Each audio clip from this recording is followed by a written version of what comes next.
How's it hanging, Phil?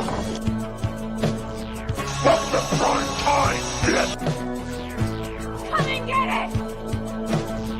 So either put the gun down now, or kiss your ass goodbye. Let's get this party started. I agree, Dana. Let's get this party started. Welcome back to Sledgehammer Horror, guys. I am Ken Sledge. And I'm Ashley Sledge. And let's talk horror. So, as you guys can see, the boys are back in town. Two guys that not only I am so happy about the amazing content that they create, but amazing to call some of the best friends in the whole world to my wife and I. So, let's start with the beautiful Justin, Rhine1988. Justin, how you doing tonight? I am doing great. Thanks for inviting us on again. It feels like it's been forever. So this is like a mini fun reunion. So yeah. But I'm doing right away that we had to have you guys back on at like right at the beginning of the new year because we just missed you both like crazy. Mm-hmm. It's actually like already mid of the new year. Like this, I feel like this month is flying by. Oh yeah, I know. It's just January is a very busy month. My birthday, our youngest daughter's birthday. It's right after Christmas. I hate January. Mm-hmm. And then we got the beautifully super tall, which I never realized until recently, Nick, Christian's better half, the Lost River Drive-In. How you doing tonight, Nick? I'm all right. You did. So where'd this come from? When did you see? Was it the pictures from the con that you were like, yes. Oh wow? I was like, holy shit. He's like 9 foot tall. I mean, Nick's taller than I am, and I'm tall. I'm 6'4", so yeah. Everybody was saying that, but the only person there that was taller than me that I think was Piz. Piz is like 6'5", 6'6". Yeah. He is a giant, but yeah. That's hilarious. Yeah, but I'm 5'9". Right. I'm the midget here now. You are. Well, how tall is Christian though? Like how tall is he? I don't know. I think he's probably like 5'10", 5'11". He's See, I'm still the small one here. Mm-hmm. Son of a bitch. But I'm good. I'm good. But you're so beautiful though, Ken. So it's okay. That's all that matters. What's on the inside. I do want to say real quick to the people that are in the chat already. Hello. Nice to see you all. If you haven't already, make sure I do have both Nick and Justin's links down in the description. So make sure you're subscribing to their amazing channels. We're going to talk a little bit about later on a very sad moment in horror that revolves around these two gentlemen. So I'm going to throw that out there as a little teaser. So stay tuned because a sad horror moment happened that has to do with these two gentlemen. But let's catch up on the chat real quick before we get started on our honorable mentions. What's up, Quentin? Hey. Nathan's here. Hey, Nathan. John's here. John, hi. I don't know if you guys know, but John lost both his parents recently. I'm so sorry, John. Condolences to John. Ashley and I will be going to their celebration of life in March. John's become a very close friend of ours as well, and we know how it feels to lose parents. So we love you, buddy. Thank you for stopping by. J-Dev. Hey, J-Dev. Hey, what's up, Justin? What's up, Jason? No, I was saying sending love to him. Yeah, please. Yes. Danielle, what's going on? Stop doing that. Hey, Charles, this was the same panel for my first live stream. Glad to see you all back together. Me too, man. And there's a donation, guys, so you know what that means. Ooh, baby, ooh, baby, ooh, baby, ooh. Makes me very happy. Thank you so Those much, damn Charlie. enchiladas. Thanks, Charles. Just talk about Scream 2 the whole stream. How sad it is that it's not as good as Scream. Is that what we're doing? I mean, Jada? I agree with Oh. Jay. Jay does. Scream 2 is the best. Oh, man, that's awesome. Shaim, what's going on, buddy? Hey, Nice to see you. Shaim. Hello, everyone, and much love to you all. Nick and Justin, congrats. Thank They you. are amazing. Yeah. I agree. I know that you meant Justin, but I won't refer to him as Justine. So, Oh, thank you. It's okay. My he's more beautiful yearbooks, than named Justine, I know. every yearbook I've had in my life, I'm like, even when I have them engraved, Justine always pops up, and I'm like, Oh. my sisters will get a kick out of it because my older sister, when I was younger, used to make fun of me and call me Justine. So I have a sister named Kendra, and trust me, the irony is not lost on me because it happens all the time. I can't tell you how many times people that dislike me call me Kendra Sludge. I'm like, yeah, it's original. Good for you. Hey, and Sean's here. Nice to see you, Sean. Hey, so, Sean. what we're gonna do Hey, tonight, Sean. guys, is Nick and Justin are my best friends on the internet. I get it. Thank you. Hell They are yeah. two amazing guys. After seeing Scream 6, it might be better than Scream 2. What's up, Gory Tiger? Ooh, I mean, I you never got know. opinions on the Scream 6 trailer, but we'll save that for another day. One thing I do want to say, this is not just horror movies. Any horror media on my list. I have 2 TV shows that I added onto mine, and one of my honorable mentions is video game. So let's get started with that. Okay. My honorable mentions are It Chapter 2, Richie crying at the quarry and carving his initials, him and Eddie's initials, into the bridge. It was a very emotional moment for me. The other 2 honorable mentions I have, one is Devil, M. Night Shyamalan's Devil. When we find out that real quick, spoilers, guys, major spoilers ahead. So, Well, I mean, If you most of haven't the sad seen it. stuff ends at the, Yeah. it's like at the end. So yeah, in Devil, when you find out the guy in the elevator was the one that was in the car crash, and he says, "I'm so sorry," and you realize that that's the reason that they're there at the elevator, was another big one for me. And then Telltale's The Walking Dead, Lee's death. Me and my son both cried during Lee's death in Telltale's video game, The Walking Dead. So those are my honorable mentions. What about you, my love? So I have Carrie, like when she is really happy for that like 5 seconds of her Aw. life, and then everything goes down, and her everything's just shattered, and it's just so sad, and I feel so bad for her, and then all hell breaks loose. Mm-hmm. And then I have Hereditary. Had to have this one on because Toni Collette just like nails it, like that scream and just how she's like rocking back and forth when when you figure out what happened in the car, that moment. yeah, Okay. obviously That's that why I moment. wanna I make mean, yeah. So she just nails it, and like you feel like the sadness that she portrays. So those are my 2 honorable Good mentions. choice. Thanks. What about you, Justin? What's do you have any honorable mentions? Or I do. I have 3 of them. So Okay. the first one is from prom night 1980, when even though he did wrong, at the end when it's revealed that it's Jamie Lee Curtis's brother who went after the 4 high school students because of their sister's death when he was 6 years old, and he witnessed his twin sister killed. You not only he's crying up and tearing, but also Jamie Lee Curtis's character's crying because she just lost her other sibling, and you can't just imagine what's going on in her head, like so many things going on. But I always found that ending to be quite emotional. And then one that I don't know if a lot of people would talk about, but American Werewolf in London, the very last moment in the film when David is clearly gone, like he's full on werewolf, and you have our lead female character in the movie. She's wants to come face to face with him and maybe try to connect with him.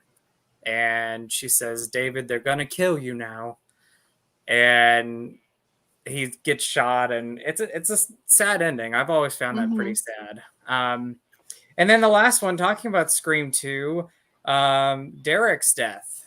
Such a likable person, loved Sydney, really cared about her. And so every time I watch the film and you see Derek die, it's like there was that like one really good person in her life that really cared about her, like really, really loved her and wanted her to have a great life and to be protected. And so that was a sad one for me. Mhm.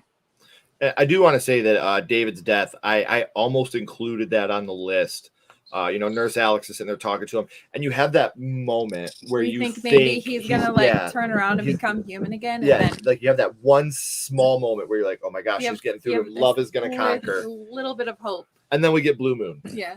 Yeah, I know. And it's just like the 2 weeks ago I watched it, and I guess because I'm getting older, like I cry more, and I'm like watching this scene. I'm like, I've seen this movie so many times. Why am I tearing up now? But it's such a moving scene. It's such one of the greatest love stories of all time. David and Nurse Alex. I'll fight that to the death. I agree. No, I agree with that.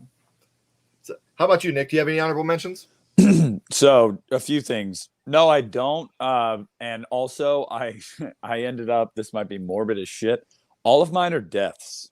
All 10 of mine. I mean, are mine deaths. are mostly too. So like, I'll be right back. Hold on. there's a lot of moments. Like I was looking over at my shelf just now, just to like be like, was there any movies that maybe I left out? I think there's some moments that could have been really impactful.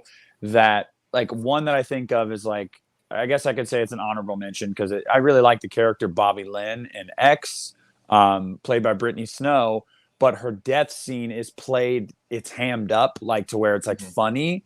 So it's like, you hate to see that character die because like she was a promiscuous, young adult, but she had a good heart. Like she was a good person, and like you like her, and then you're like, oh shit. And of course it's a fucking alligator. So you're like, well, I'm kind of laughing at this, but I shouldn't be. But no, I just have the 10, man. And honestly, as I was making the 10, I was like, oh God, this is going to be really depressing. Can't wait. So, yeah. What's funny? I have 1, 2, 3, 4, 5 of mine are deaths and 5 are not. My other 5 are just me getting in my feeling moments. I have some feeling moments in here too. So we will catch up with the chat real quick. Afro Whale, much love and prayers to you and good vibes to those who need it. Thank you. We appreciate it.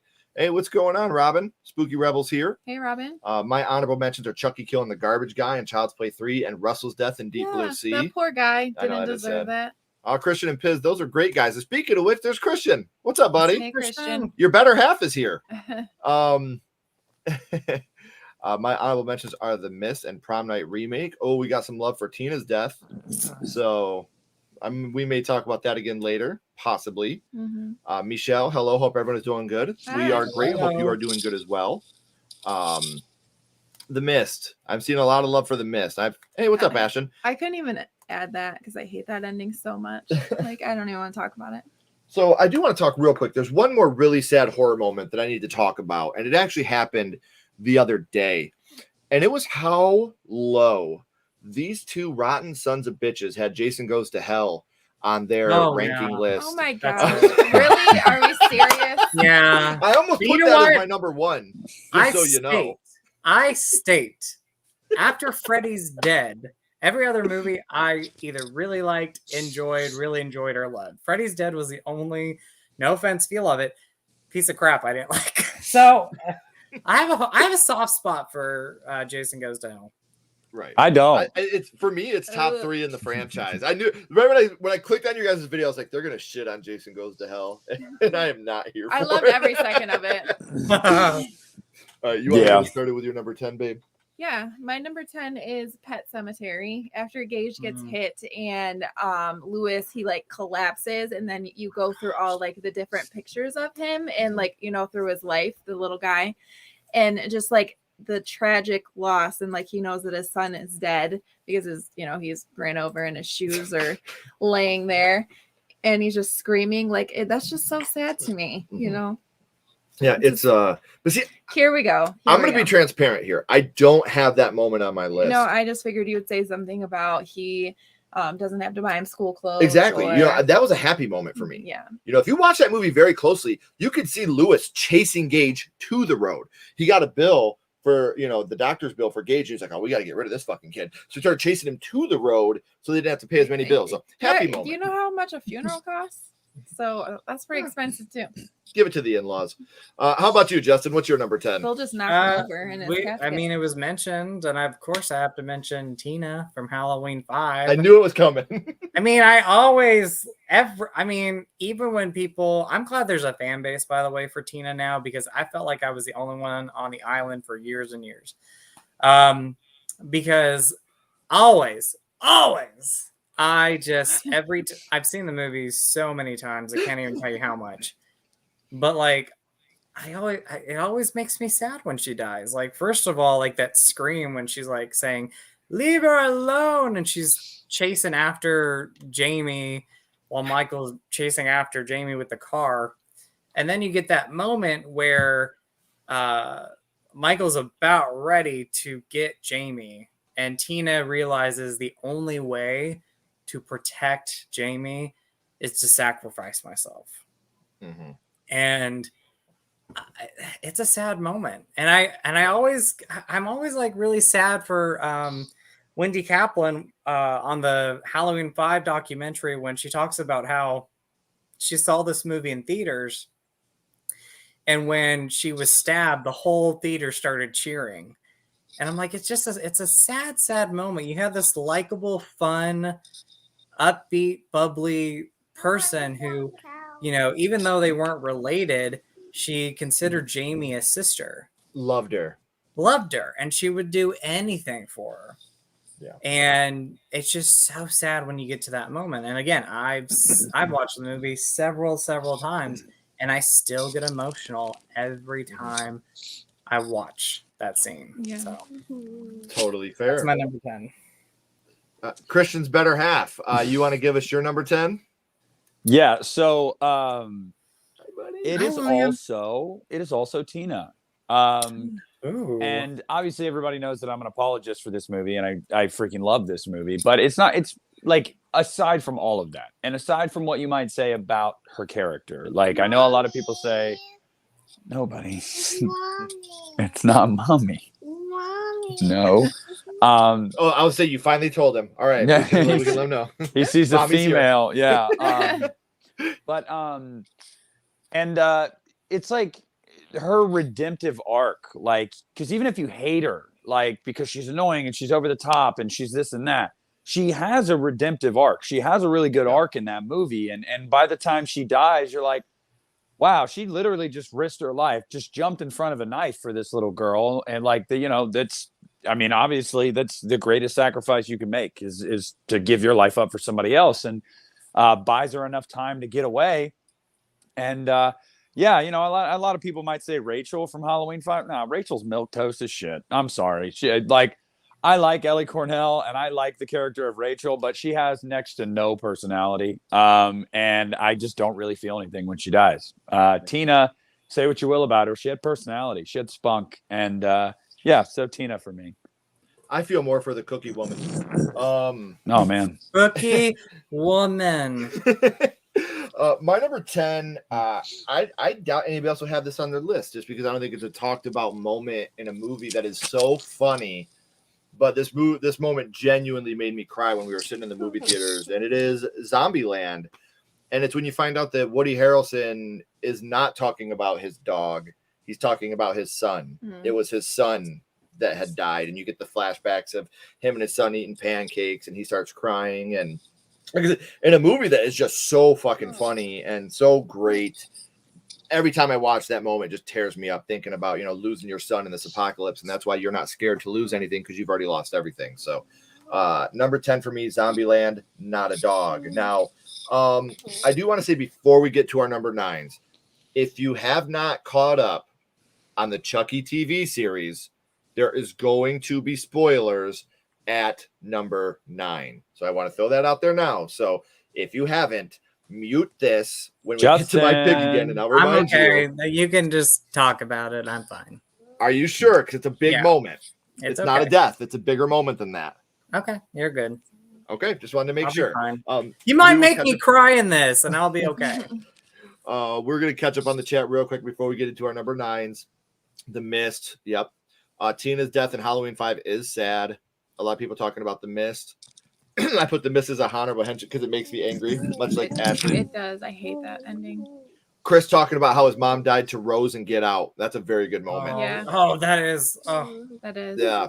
Yes. Christian Hannah, horror, much love. Love the guy to death. Mm-hmm. Hey, we're going to be working together soon. What's up, buddy? Hey. Nice to see you here. You shut your horror mouth, Ashton.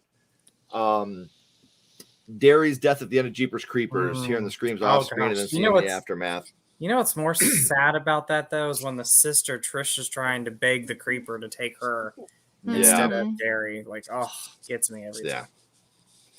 More love for The Mist. Pet Cemetery, Shaheem has that. Nice. Hey, what's up, Ryan? I hope you had a great birthday, man. Hey, Ryan. Hope it was awesome. I'm also putting H5 in the top saddest because Tina gets killed, but Michael gets, everybody likes Halloween 5. I got a soft spot for Halloween 5 too. I think we've talked about that before. Yeah. Mm-hmm. It's the one I watched the most growing up outside of H2O. Lot of love for William. Little rock star. Number 9 is The Mist. Gave up on the Chucky TV series. Yeah, that's it. He starts wiping, Tallahassee. Yeah, they make it funny, but at that moment, it's so sad to me when you see that he's talking about his kid and not his dog. Heartbreaking. Daniel, better late than never. And for all of you that are coming in a little bit late, make sure you subscribe to my friends here. They are amazing people. They make great content. If this is your first time here at Sledgehammer Horror, hit that subscribe button. We'd love to have you along for the ride. But let's go to Justin at number 9. Number 9 for me is another Scream one. And I think it's actually like the parents' reaction that is just the most heartbreaking thing. And it's Casey's death in the beginning of Scream. Like, that whole opening is intense. It's eerie. Like, this movie is what, almost 96? So what year are we going on? Like, it's over 20 years, maybe over 25 years old. And it's still very effective, but it's the moment when the parents come home, they realize something's going on. Casey's not around. And the father's like, call so-and-so. And the mom hears Casey on the other end of the phone. And I'm not a parent, but as a parent, like, that's just the saddest thing. Like, you can't help your child. You don't know where your child is. And, like, it gets me every time when he says, drive down to the Beckers. And she says, no, not my daughter. Not my daughter. And I'm getting goosebumps right now just thinking about it. Like that, I mean, still.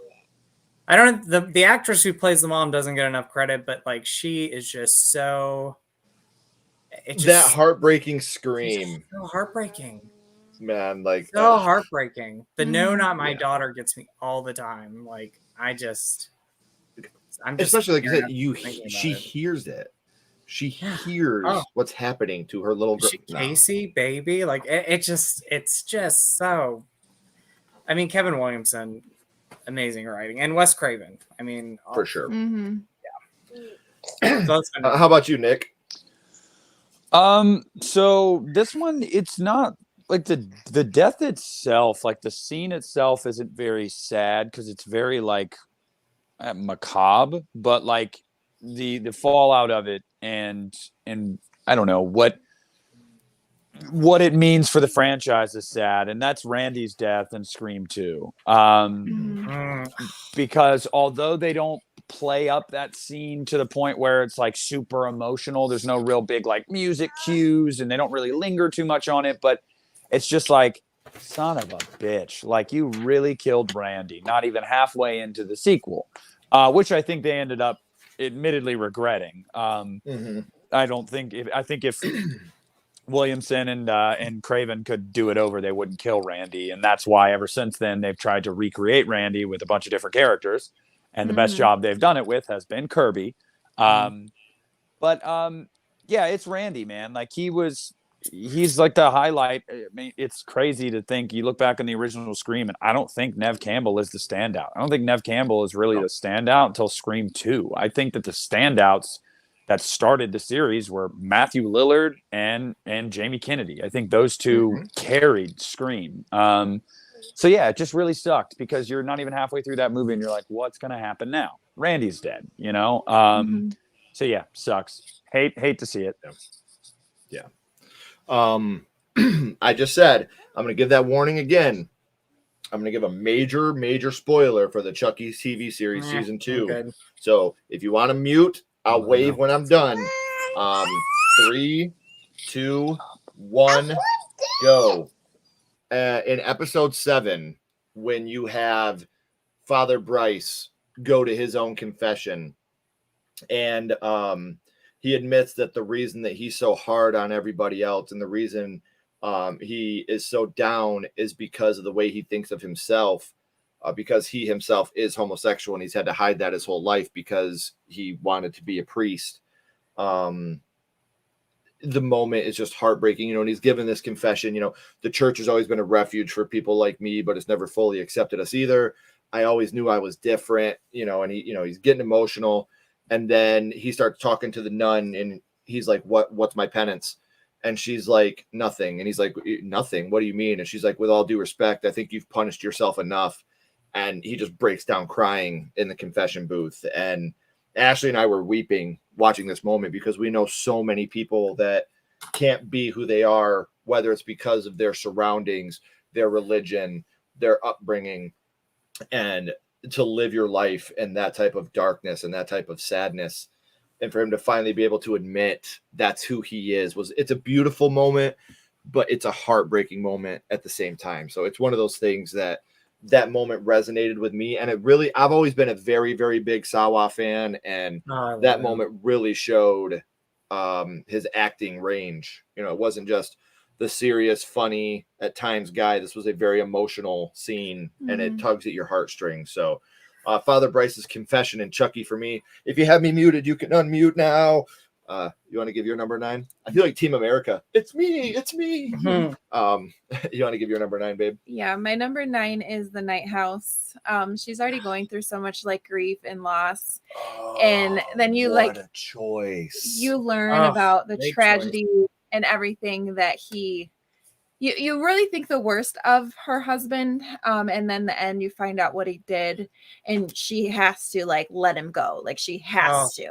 And it's just so heartbreaking, the love she had for him. And when she's on the boat. Yeah. And she has to let him go. And it's just so sad. What an amazing movie. And what a very intense scene when she has the gun in her hands. Yeah. And God, if you guys, man, just thinking about that. I know. If you guys haven't seen The Night House, anybody in the chat, you got it. It's this man really loves his wife. That's all I have to say. But Ashley, I'm gonna say, what gets me even more sad with that movie though is the song that keeps playing over and over, because there was a connection there, and every time that song comes on, especially the first time you hear it, I just it gets me. Yeah, so. For sure. And you guys all know how I feel about love. So to have such a deep, true love like that, he loves her almost as much as I love Ashley. So good for him.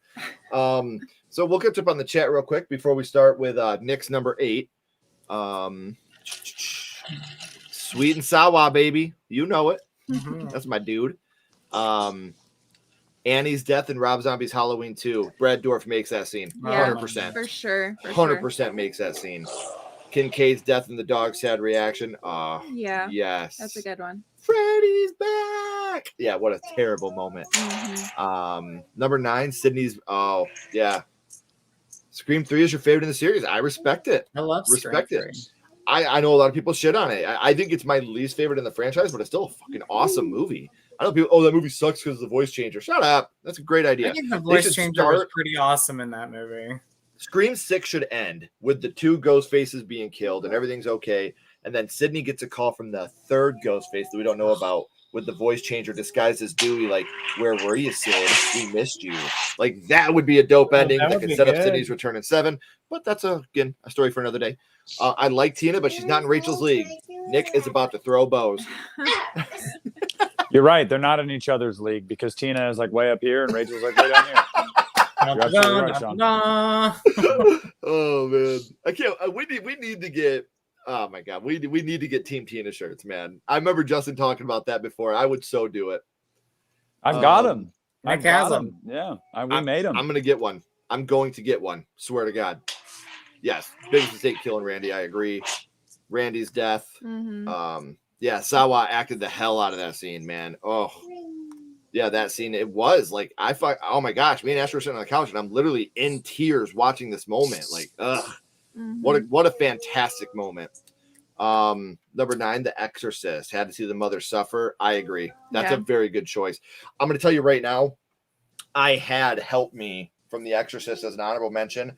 That barely missed the list, and so did Ben's death in Night of the Living Dead. Those were 2 that barely missed my list. Stranger Things 3 and 4 at number 7 because of the end. Hopper sacrifices himself, and Eddie Munson's death and Max unconscious. Good choice. That one was horrible. Dice rolling. What's up, Dice? Hey, Dice. Oh shit. We're all throwing. We're going haymakers now. What's really sad about that is when Dustin is talking about Eddie to like his dad. To his uncle. Or to his uncle. Yeah. Yeah, that's so sad. He gave his life for this town. They didn't care about him. Yeah. Over the top. So Nick, you want to start us off with your number 8? Yeah. My number 8 is one that I read the book.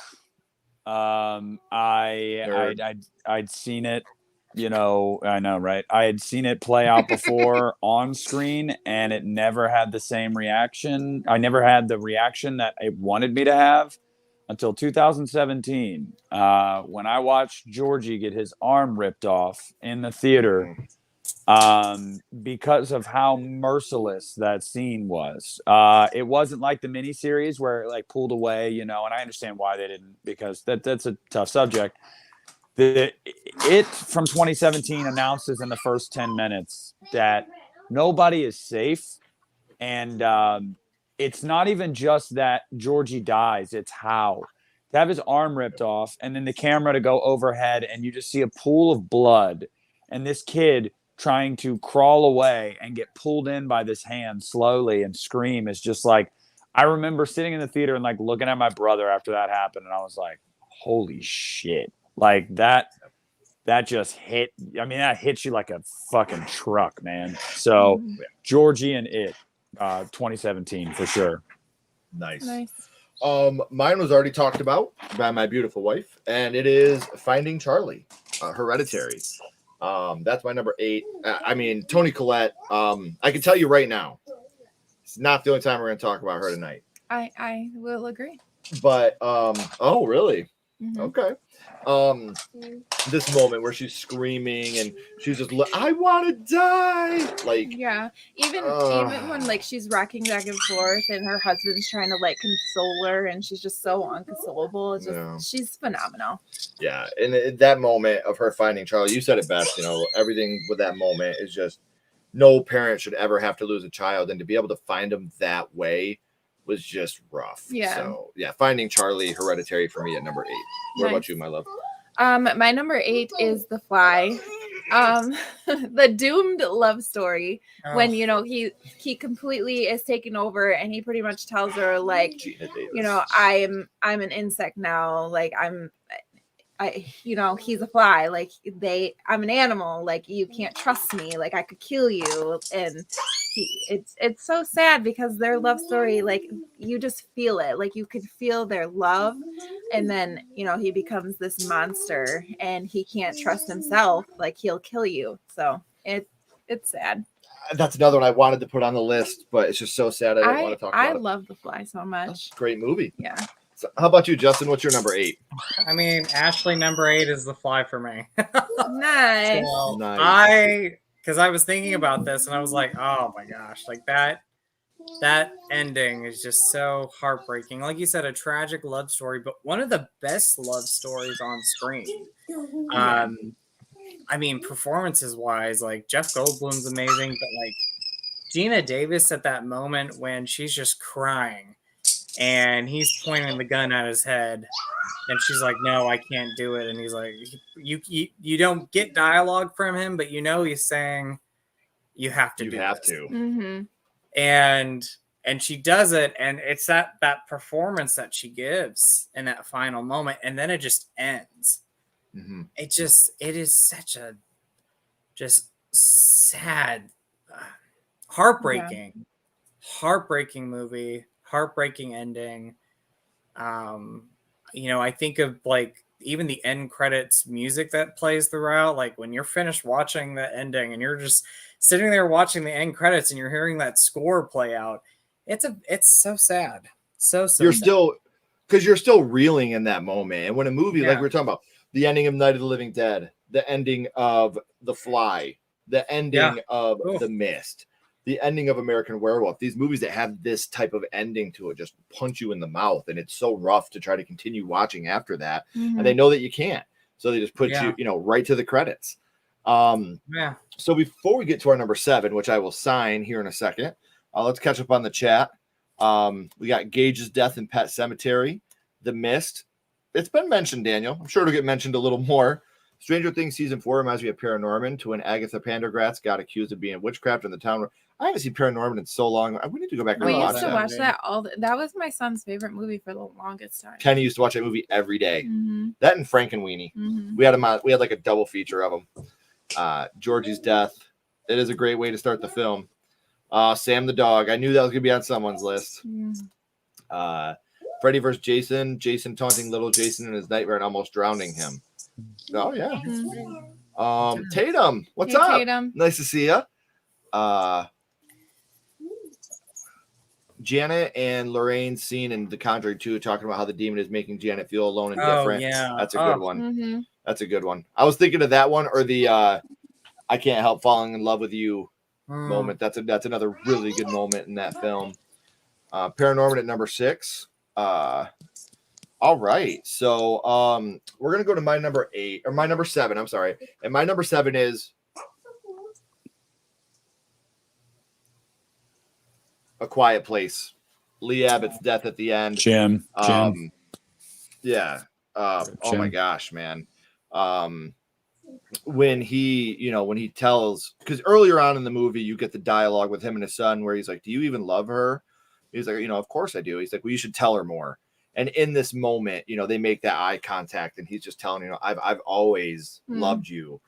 And, he gives that scream. And, even right now I got little emo goosebumps because as he's doing this, it's over for him. And it's not just his kids are watching. His wife, who just delivered a baby in silence after stepping on a nail, is watching through the cameras and she knows what's about to happen. He gives that scream and your heart just shatters, Mm-hmm. So yeah, I Lee's sacrifice, A Quiet Place, one of the saddest. I had to put that on this list, of course. You want to give us your number 7, my love? Yeah, my number 7 is Antlers. This whole movie is so traumatic, and just the little boy, he goes through so much with his dad and his brother. And then at the end, when what has to happen, he knows what needs to happen to his brother because he's infected also. But he just can't bear it. That's his baby brother. He took care of him when his dad was all messed up, and he just can't. And you hear it. Yeah, he just can't handle it. And it's just so sad. That's another movie that I don't think gets the credit that it deserves because it was in, purgatory for so long. We weren't sure if it was getting released. We don't know what's going to be happening with the movie, what's going on with the movie. It kept getting pushed back. A lot of people gave up on it, but you and I both really liked I really Antlers. enjoyed Antlers a lot. Yeah. If you're a fan of Pet Sematary, you get more in depth about the Wendigo in this film, which is awesome. Yeah, I love the whole backstory of the Wendigo and being able to see it. Yeah, it's scary as hell looking. Yeah. Just everything that he goes through is just so too. Traumatic for that young boy. And he is dad at this moment. He's a very young boy that is dad because he's got to feed his dad and he's got to take care of his brother. Yeah. So he is dad at this moment. Very, very sad. The whole story around that young boy is sad. Mm-hmm. So Antlers, can't recommend it enough. Good choice. I didn't have that on mine. Good choice. How about you, Justin? Okay, so this one, it's more of the scene, the idea, but there's a scene I'll talk about in a minute. It's the original Stepford Wives. And the first thing about this movie is the idea that someone's forcing you to change who you are. If you guys know about the Stepford Wives, it's about a woman who is forced to move to the suburbs, and as the movie goes on, all the people that she's connected with, all the women, are changing and they're not who they used to be. And there's a moment in the film towards the end where our lead character, she's sitting down with her therapist. And she's talking about how her close friend has changed, how the people around her has changed. She's like, and I'm afraid I'm going to be next. Yeah. Mm-hmm. And like the performance that this actress gives, and I'm drawing a blank on her name, she's so good in that moment because you could tell that she's just terrified. She says something in the lines of, if I go home, I'm not going to be the person I am now.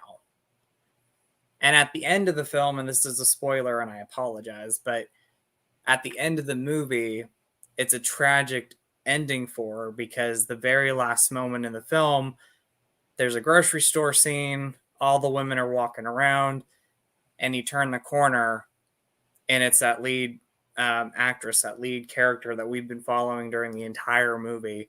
And the person that she was before is now gone. Mm-hmm. And something else has taken over her body.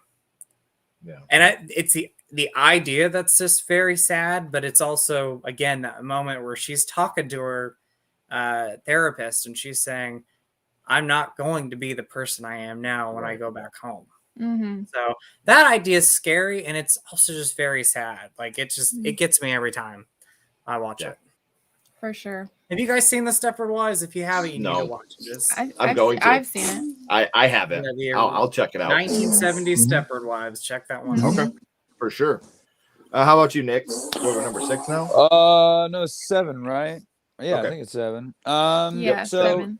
number 7 for me is Eddie from It Chapter 2. So It Chapter 1 and Chapter 2 back to back, and it's all of it. It's Eddie's death. It's Richie's reaction. It's the group's reaction. It's the carving the initials on the bridge. It's all of it. It all encompassing Eddie, because, you know, Eddie is the target for everyone ever since they're kids. He's picked on. He's the easy target. And to find out that Richie, I don't know, to find out that he cared about him like that and never got to tell him, and that Eddie, of all of them, the one that went through the most shit probably as a kid when it came to being bullied, he's the one that dies. Like, very nihilistic of Stephen King to do that, to kill Eddie of all of them. But yeah, just the death and then the fallout from the death. It's just really sad. So Eddie, It Chapter 2.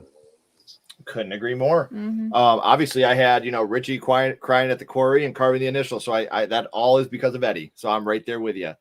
Hey, Steph, what's going on? Hey. Hey, no, don't even be sorry you're late, Tatum. We're just glad that you're here. I'm glad to see that you're okay. Any parent would have done the same. I totally agree. Bo's death in A Quiet Place. You know what? It was hard for me to choose between Bo and Lee's death, but we got more of an arc with Lee, and Bo had it coming. Shouldn't have got the damn batteries. I'm kidding. I'm totally joking. Yeah, Lee's death in A Quiet Place. Always, yeah, for sure. And yeah, make sure you guys are subbing to our panel. These guys are amazing. So their links are right in the chat as well as the description. Pearls, I'm a Star, getting rejected and have to stay in the place. Yeah. Gosh. And I don't even give a shit. I'll say it. The best monologue ever written, delivered by Mia Goth after that, when she gives that 7-minute unbroken monologue. Gosh.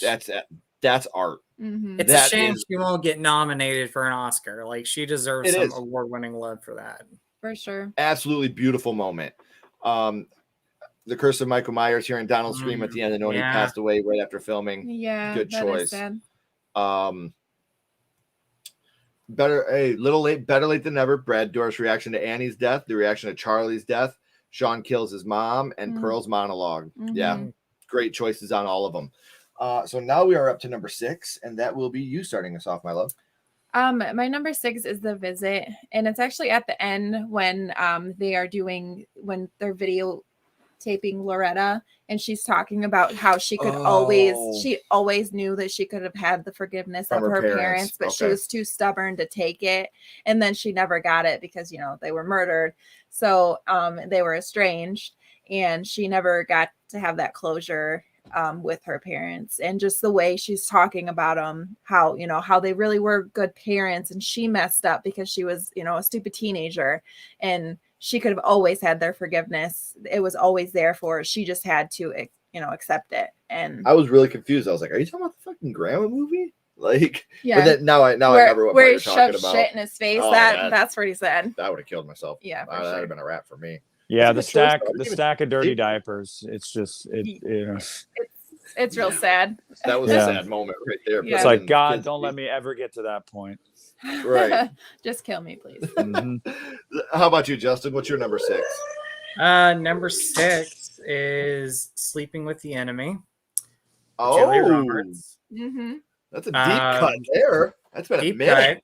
cut. Again, by the way, underappreciated movie. Like, Yeah. it got a lot of hate when it came out, and I'm like, I don't understand the hate for this, because I watched it growing up, and I watched it last year again. I mean, the idea of, you know, there's a scene that I'll talk about, but again, the idea of this woman trapped in this marriage, and her husband is abusive, and the only way that she can get out of it is by faking her death and then having to hide her identity, hide who she was to get away from this man, is sad. But there's a moment at the end of the film, like when you watch the beginning of the movie, you know, if she misplaced an item, or if it wasn't the way that the husband wanted it, like, she would get beat for it. And so at the end of the movie, when, you know, she's had this great night with the guy that she likes next door, she goes home, you know, everything seems fine at first. And then, you know, the first thing she does is she takes a bath, and she looks over at the towel rack, and she notices that the towels are neat.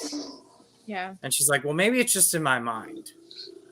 And then she goes downstairs and she puts on the music, and the music is I think it's the opening song from The Shining, the dun dun dun dun, and she notices that, and she's like, well, maybe it's just on.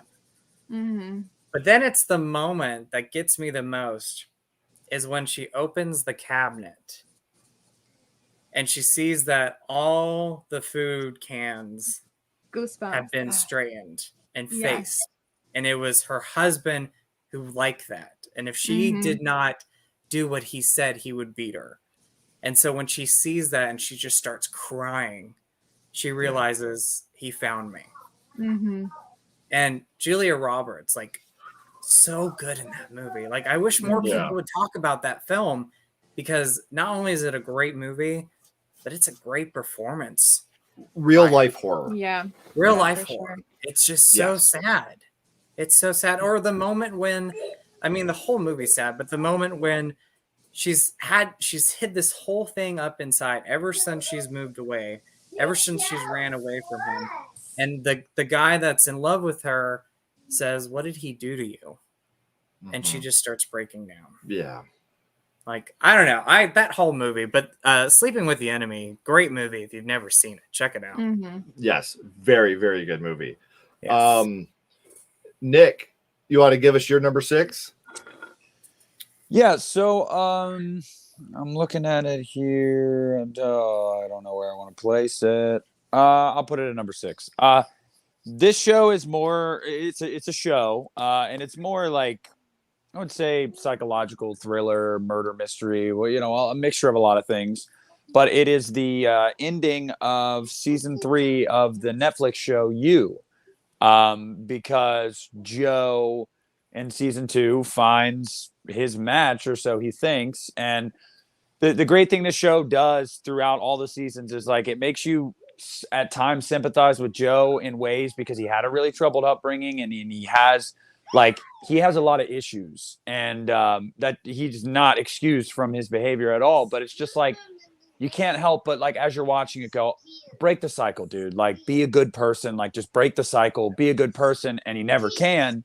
And he finds love, the woman love, and everything's great. And then it's not.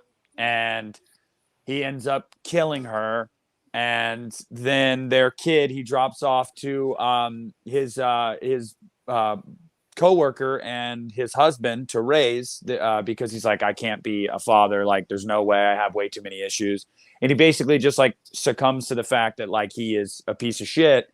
But the moment is just like sad. It's throughout the whole buildup of the season because like you're rooting for them. You're rooting for their family and you're rooting for him and you're rooting for that cycle to break and for that to finally be his person. And in my opinion, that was his person. But Joe just can't help himself. I don't know. Right. And it's sad and it's not at the same time because like she was gonna kill him. So like it's like he met his match. Like he did. Like that's how they were perfect for each other. And she says that as she is slipping into paralysis and he's explaining things to her. She said, we're perfect for each other. And that's the last thing she ever says to him. She becomes paralyzed and then he burns the house down with her in it. And, you know, it's just like, fuck, man. I mean, needless to say, I cannot wait for season 4 because I have loved that show since it came out. It is just gripping. I freaking love that show. But yeah, that finale of season 3 is just for a lot of reasons. It's just really disappointing, really sad. Death is always sad, and what is also sad is when you have someone close to death and you give an ad-lib line that is fucking perfect, and that is my number 6, and it's the last TV show I have, and it's Erica Help, Stranger Things, when he's holding Erica or when he's holding Max, and you know he's crying, Erica, help! Like that was not in the script. That was just an ad-lib line on set that day. And it's the saddest moment of the whole show. And a show that I think is very upsetting. You know, there's a lot of very sad moments in this new season. Like you said, when Dustin was talking to the uncle, that could have easily been one of the moments on here. But when he breaks and just, you know, Erica, help, like that moment to me was just tremendous. The acting was great. The feelings were real. Very, very well delivered moment. So before we start with Justin's number 5, let's catch up on the chat real quick. They were dumb in A Quiet Place. Why are you leaving behind a little kid? You never do that, especially in the apocalypse, unless you want quiet time. I'm putting Pet Sematary 89 at number 5 because it's sad to see Gage get killed. Yeah, it is a very sad moment. Tatum also loves sleeping with the enemy. Oh, I love that movie. Yes. Eddie's death in It Chapter 2 from Nathan. The dog dying in I Am Legend. Yes, make sure you guys get your Sledgehammer horror merch. You will love it, I promise. It's very pretty. Stanley and Eddie's death in It Chapter 2. Come Play 2016. That's a very good, underrated movie that doesn't get talked about enough. I like that. Good job putting that one on there. Hey, what's up, Cal? Nice to see you, buddy. Hey, Cal. American Horror Story, Asylum, Sister Jude's Final Moments, montage setup. I have not seen Asylum, so I think you watched It's my favorite season. I don't think I've seen that one. We seen it is Asylum? Is that the two? Darkest. Yeah. Yes. Okay. Yes, yeah, I did see it. It is. I liked that one. I like season. Yeah, I love that season. I'd have to go back and rewatch it because we watched it once. I haven't seen it. You know, I didn't revisit it at all. I'd have to go back and rewatch it. I remember liking it. So you fell off at the Coven. Yeah, the witch one. Yeah. I've what's always up, Rudy? argued that the first 5 you can't go wrong with. The first 5 seasons. After Hotel is where I think it started to go down. But I love the first 5 seasons. I really, really, really like the first one a lot. I know that sounds really cliche, but Murder House was probably my favorite. Yeah. It's Murder great. House is my favorite too. I love that season. I like the Murder Perfection. House one. But I like Coven also. I agree, guys. We can do better. Hit that like button if you want to. Beck was his person there. No, she was not. She was not his person. He tried to convince himself she was his person, but like she was deeper than all these other girls. Absolutely. But like Joe could have never made it long term with a girl like Beck. He needed someone like Love who was just as fucked up as he was. That's why I say Love was his person. Sure. Even if it's not the most emotional scene, Keith David's death in Nope. I had no idea he was in the movie, and I was sad to see his screen time so limited. You was a fantastic show. It was You. That's what he was talking about. You. Kopachan 1360. I hope I said that right. I don't want to insult you. Then we got Krampus, the ending of Krampus. Yeah. Very, very vague. You don't know for sure what's going on, but AHS 1984 is a great season too. Our boy Lou Taylor Pucci was in 1984, so it's cool to see him out there. All right, yeah, Dice, let's catch it on up. Lady Gaga played herself in Hotel, not a fan. Helen returning home. I love that season. Yeah, honestly, Rudy, you can miss me with that bullshit. Golden Globe win deserved it. Yeah, she was the Golden Globe win. She was phenomenal in Hotel. Fantastic. Phenomenal. Fantastic. Yeah. Mm-hmm. I love all the hate that's going on right now. Love her. So number 5 will be Justin starting us off. Okay, so number 5, it's 20 plus years since I've seen I've seen this movie. I think I watch it every year at least. I think it's every year. Yeah. Every year in July, I watch this movie. It's I Know What You Did Last Summer, and it's Helen's Death. Oh, and Sarah Michelle Gellar. Helen. And so for me, it's the whole 10 minutes though, leading up to her death. It's her, getting out of the cop car, running to her sister's store. Then you got her being chased down the alley. And then it's that moment, and I still watch this movie today, and I go, why? When she thinks everything's okay, she stops and sees the parade going on. And I'm like, if you would have just kept running, you would have probably made it. Yeah. And she turns around, and the fisherman is right behind her. And I'll tell you why, like, for me, Helen's Death is one of the saddest texts for me, is because she is, out of all 4 of the characters, in my opinion, the most likable one. And I wanted her to survive over Julie. I'm sorry, Julie, you're great. But Helen for me was the one that should have survived. Like, for me, I tear up every time you get to that moment when you think she's going to be okay. She thinks she's going to be okay. And then she meets her demise. And then you get to I Still Know You Did Last Summer. And me and my friend Doug talk about this all the time. And it's when Julie comes home from school and she sits on her bed, and the picture that she has next to her bed is of Helen. And she looks at the picture and she realizes, the friend that I loved is gone. And then you got another moment. I'm sorry, this is just the whole movie, but no, keep going.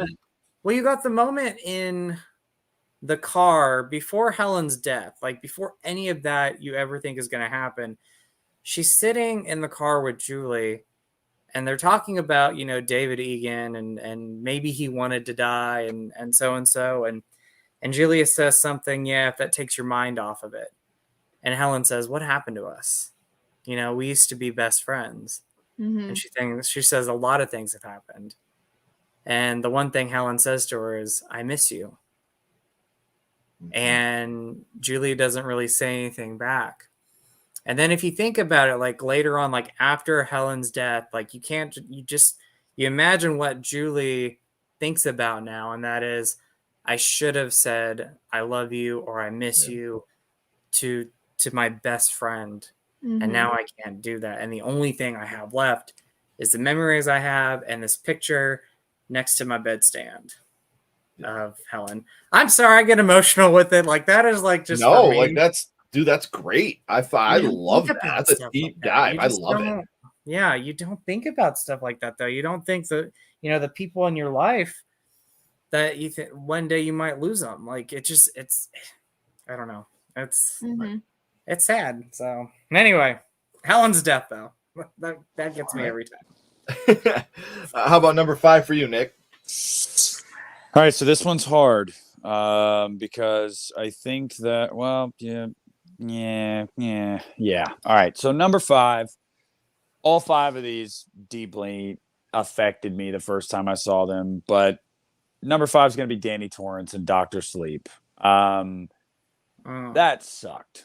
That sucked balls. There's really no other way to put it. Obviously the torment that he went through as a kid, and to survive that with his mom, and then to see the flashbacks recreated in Doctor Sleep and see how much of a struggle it was for him afterward, the fallout from it, the trauma that he experienced, to see the road he let himself down in his life because of a lot of that trauma and those issues, and to overcome his alcoholism and to try to start making something of himself and try to hide from the shine and try to just not acknowledge it. And I don't know, just try to live a normal life, but he was never meant to.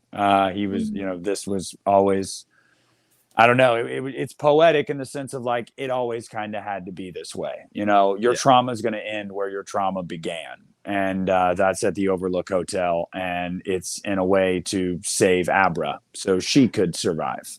So maybe she didn't end up like him. So it sucks hardcore. But I mean, it was the right ending. It really was the right ending, but my God, yeah, it sucked. So that's mine. I would love to see a sequel, to see Abra's arc, where Abra went after that. Yeah, that would be just awesome. be an amazing movie to see. Mm-hmm. My number 5 was talked about in the I hope so, Justin. Justin talked about it. Like, he wanted to do it, and it's just so sad the movie didn't do well to get that proper sequel. Mm-hmm. It would be brilliant. I would love to see it. My number 5 was talked about in the chat, and it is Come Play, the ending. When you have the dad walking down the stairs because he hears his son down there, and you look and it's him and his mom, and he's looking through the phone and he sees that the boy has the mom, and they're she's swinging him, spinning him around. From the point the mom sacrifices herself to the very end of that movie is just heartbreaking, because when I watch Oliver in that movie, I see my nephew Bryson.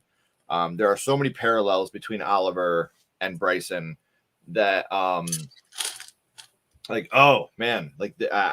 put myself in the movie because that's my blood that I'm seeing there. That's my buddy, my little bro. Like, so watching this movie, I think it hits a little closer to home with us because of our nephew.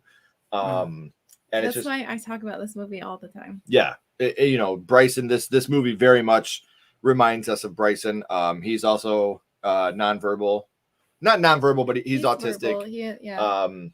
And just a genius. One of the smartest people that are ever going to be on this planet is my nephew. And it's amazing to watch Oliver in this movie and what makes him tick in comparison to what makes Bryson tick, and the similarities between the two of them. So number 5 for me, Come Play. What about you, my love? Number 5 for me is Before I Wake, the Canker Man. The Canker Man. Yeah. When you find out, what actually the Canker Man is. Another amazing Mike Flanagan film. So heartbreaking. Like, I fucking hate cancer. Yeah. I hate it so much. And just how he loses his mom, and then the couple that take him in, they also lost their son, so they're both going through this loss, and he does this magic and he can bring him back, and it's just so sad because he just comes back for just a little bit and then he's gone again. And this whole movie, it just has so much loss and tragedy, but when you find out that what he's scared of, the Canker Man, it was his mom that had cancer, it just broke me. So that was sad. such a sad moment. Because obviously as a kid, he couldn't understand or read what cancer. So he didn't understand, what was happening to his mom. And as she's, dying from this awful, awful disease. It's another movie you and I sobbed at in our living room. So sad. Very sad moment. I mean, that is such an underrated Mike Flanagan movie. Like, I love that one. Like, that makes me sob. But then you think about, and this is a spoiler, I'm sorry. When Thomas Jane dies, when you're just like, what? Like, it just you never see it coming. So especially because Thomas Jane is the one that's like, what are we doing to this boy? Yeah, like what we're doing is not right. It's not. He can't bring him back. Like, we're using him for our son, and that's not okay. And I think the only reason this movie is such an underrated film is because it went straight to Netflix. Yeah, it didn't go to theaters like it was supposed to. Like, yeah, it would have been what a fantastic movie. I love Mike Flanagan, genius. Me too. There's very, very little that I want to rank his movies. Like, I want to rank all of his films. Like, and that would be a hard list to do. Don't Oh. threaten me with a good time. You know we'll be there. For sure. I would love to. So let's catch up on the chat real quick before we get to Nick's number 4. I agree her performance was stiff. Oh, talking about Gaga. Shaun of the Dead, Barbara's death. Sorry. I was eating sugar-free peanut butter because I don't eat sugar. So it was delicious. Helen's death made me more angry than sad. Yeah. I mean, it made sugar's me angry bad. too, but I all like bad. the baby. No sugar. Well, fake sugar's bad too. But I know. You did good explaining. Thank you. I know what you did last summer. You did. That was a deep dive, man. I mean, I can that's a series I would like to do is a deep dive into movies, and that would be one of them. So, Well, what'd you think of the TV show? I never watched are you talking about the I Know We Did Last Summer TV show? I never watched it. Heard it sucked. I heard it was bad. It's not good. But have you ever read the book I Know We Did Last Summer? Like, No, I struggle reading he doesn't comments. read. Well, I'll just tell you this. Helen actually survives, and she's the lead character in the book. And it's not Really? a slasher. It's not a slasher book. You would think Julie is the main character in the book, but it's Helen. Huh. So, Nice. Yeah. I love it. Yeah. Maybe I'll read that someday when I'm on my deathbed. The hallucination and the ending of The Descent, the depressing version. Yeah. Mm-hmm. That's, oh my gosh, that's another one that was hard for me when he's like, what are you trying to tell me, buddy?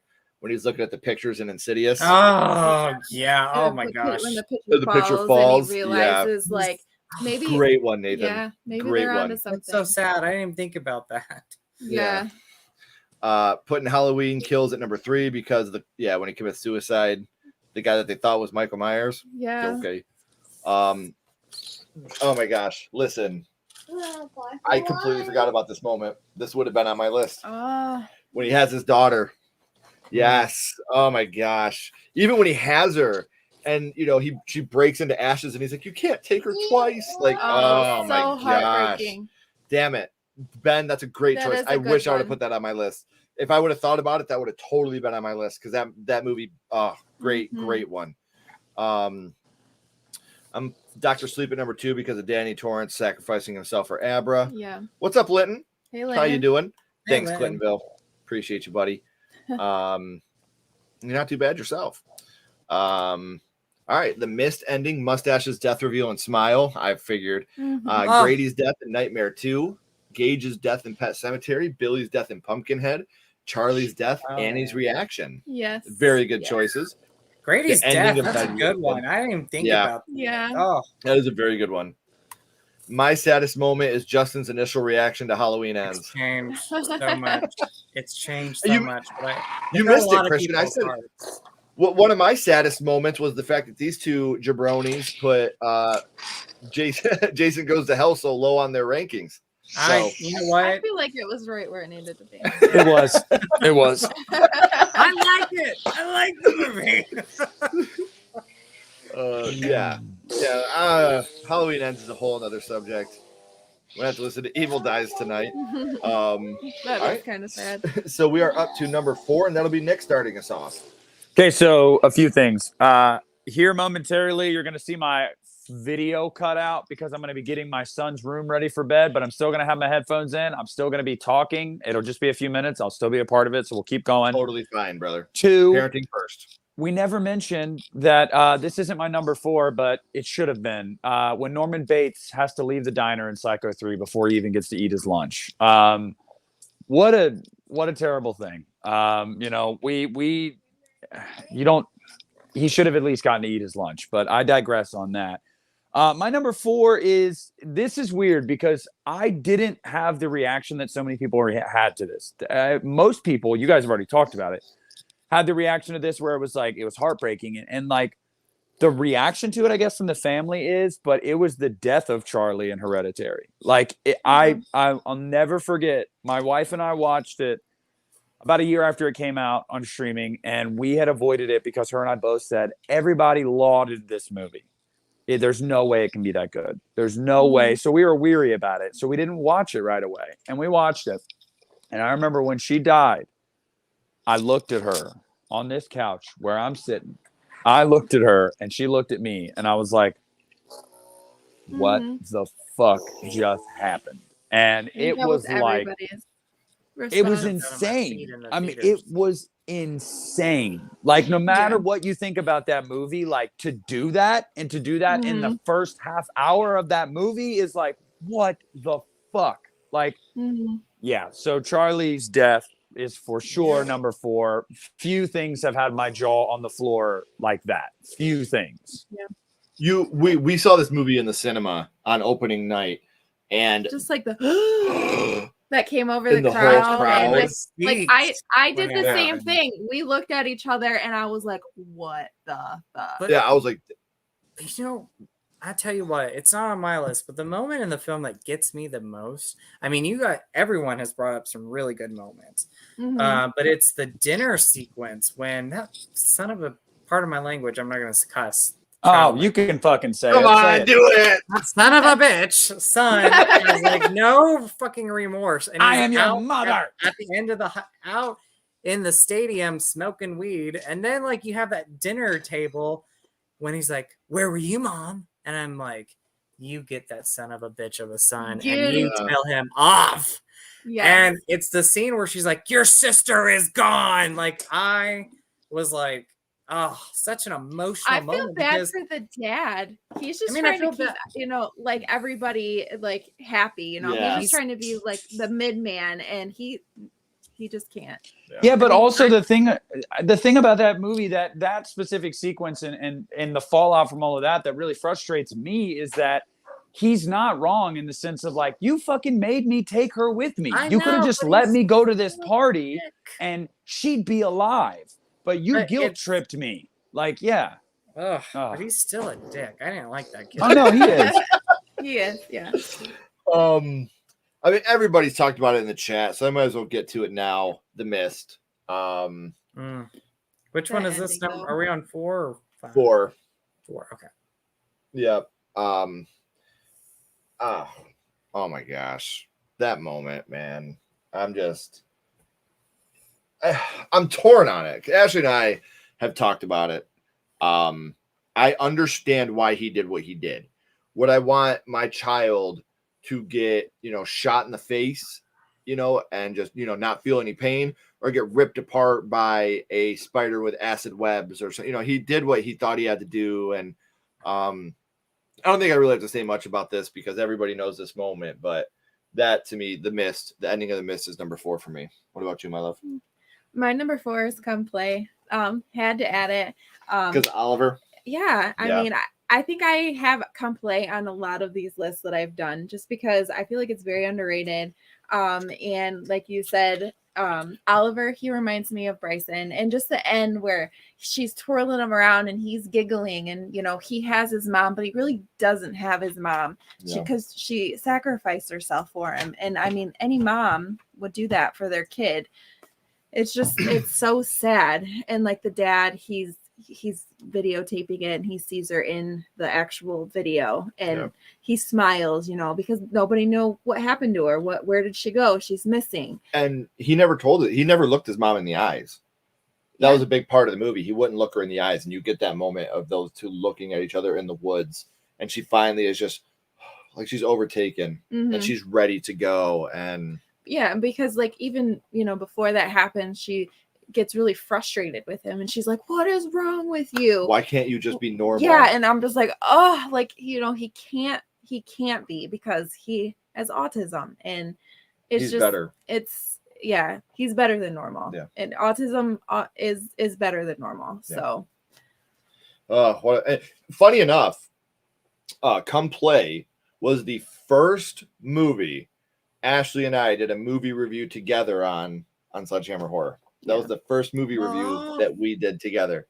So obviously that's how much that movie meant to us. When it came out, we were like, we need to do a review on this and try to spread the word to as many people as we can about how great this movie is. So good choice, my love. Thanks. How about you, Justin? What's your number 4? Well, it's been talked about on the chat and it'll probably be brought up again. I don't know if you guys are going to bring it up. I think so. But it's Annie's death in Halloween 2. So I saw this opening night and we're sitting like not in the front row, but it's a nice crowded theater. Everybody's watching this movie. And man, like it's the like her in the bathroom, and she looks in the mirror and there's Michael standing there, and it's that reaction that she has, like, oh my gosh, like the worst fear that I feared in a long time is now facing me again, leading up to her demise. And then Laurie finding Annie bloody, laying naked on the ground in the bathroom. It's just so heartbreaking. It's a very sad moment. Yeah. But the line that gets me every time is the line, "Please don't leave me, baby." Yeah. Because, and again, I'm gonna go deep cut into this. That was her last person that she had in her life before Myers ever destroyed anything that Laurie had, killing her parents, killing Linda, you know, her whole life, and it was gone. And then Annie dies, and it's just like that was my last person. And now everything that I had before, the tragic stuff with Michael, is gone. Yeah. So sad, like, for me. And it's the Tyler Bates score in that moment. Yeah. You know, people like Brad to give Dourif steals that movie. You what? Brad Dourif steals that whole movie. Oh, and yeah, like, where is she? Like, and then, like, even the moment when he's like out in the tell me why you just sounded like fucking Batman from The Dark Knight. Where is she? Where's Rachel? Where's Rachel? Where's Rachel? But that whole, the entire moment with Annie's death is just so sad. And then you got the moment where, like, Annie's like laying there, like about ready to die, and she's telling Laurie, she's like, "You need to go, you need to leave," and she's not leaving her. Right. And oh gosh, yeah, I have so much love for Annie in that film and Danielle Harris in that movie, and you know, that movie got a lot of hate when it came out, and I'm like, you guys got to give. Even if you hate the movie still, you got to give credit where credit is due. It's got some great performances, and it's got some great directing by Rob Zombie. And that moment right there, like, made me cry in theaters, and it still makes me cry.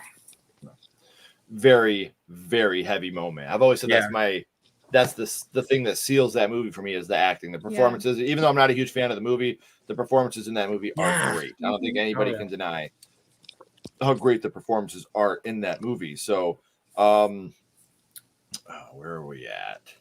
I'm putting Halloween Ends at number 1 because Corey Cunningham is bullied by the people of Haddonfield because he accidentally killed someone while babysitting, and the town never cared about him. Yeah, you know it's bad if you're getting bullied by the band geeks. They're strong. Mark Patton's acting after Grady's death sells it. You bastard! You killed him. And prayers up for him too. You know, Mark Patton. He's I love Mark. Yeah, very sad. Finney breaking down in tears in the black phone. Yeah, Karen's death in Halloween Kills. That bitch had it coming. Don't say that about Karen. I love her in that movie. Not my Karen. I ruined that for Ashley. You did ruin that for me. Well, in I my was so defense, mad at Ken. your husband said, "Call me." Your husband said, "Call me as soon as you get out and tell me what you thought." When I heard it, I just looked at him like, "You motherfucker!" You started saying it. I was like, yeah. You know what's like? I ran into a door. Yeah, the alternate ending when, like, Laurie, like, picks up the phone and it's Michael breathing, and I'm like, oh crap. Yeah. Hereditary was amazing. Hey, my little brother. Hey, Donovan. Hello, Donovan. So for all of you that don't know, this is my little brother Donovan. Hi, Donovan. He is a sheriff now. He just got promoted to sheriff. Awesome. So very, very proud of you, man. Yes. We miss you, dude. Yeah, miss you very much. My brother is a police officer. If you guys couldn't tell by me just saying he's promoted to sheriff. I mean, that's crazy, right? And he got relocated a couple hours away, and we don't get to see him as much as we would like. But if you are still here, brother, I love you. I miss you, and I'm very, very proud of you. Congratulations. Yes, I was we're very, both very proud of you. When we saw the picture, almost, that was a sad moment for me. I was so happy. So congratulations, my dude. Toni Collette needs an Oscar for that dinner scene. Yes, she does. Yes, she does. Yes.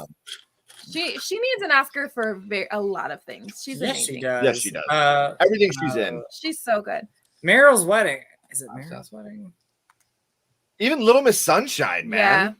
Oh yeah, but I love Meryl's Wedding. Oh, Meryl.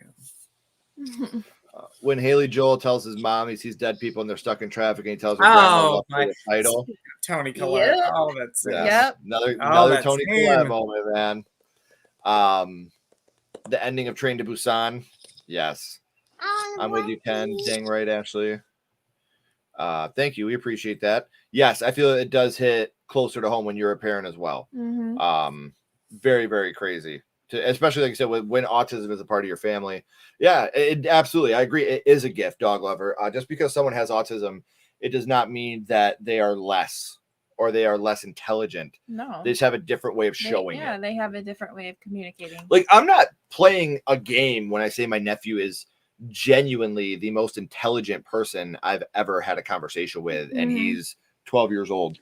And if you want to understand autism and you don't understand it, like, you know, if anybody doesn't understand it, I urge you to watch the now finished show on Netflix called Atypical, which, like, people that moms with kids with autism and stuff have raved about that show, about how accurate it was and how, like, and I mean, that show was incredible. I loved that show, and he is as smart as a whip. Like, they know a lot about stuff that a lot of people don't know about, but their wealth of knowledge is like massive. Like, it's they're very intelligent. Yeah, well, my nephew Bryson, he's so intelligent with numbers. Like, it's insane. When in school, he'll be done before like the rest of his class. Like, they aren't giving him like the work that he needs to be like higher up. Like, when he was in second grade, he was doing math at a 9th grade level. He's just so intelligent in that way. Yeah. It's just he has trouble communicating his feelings or things like that. But when I was a parapro and I got to work with autistic children at our local school, and I would get 1 hour a day with my nephew. I couldn't have full time with him, obviously, because of relation, but I got 1 hour a day with him, and it was the best hour of my day. Being able to hang out with my nephew and watch him in a classroom setting, and you watching him do his math work, and it blew me away. He's so intelligent, and I think he could work for NASA someday. I think that he's that smart that he could do whatever he wants. Nothing will hold him back. You could give him a number that has 3, like, how many zeros, like 17 zeros, and he would tell you right exactly what it is. Like, he just knows.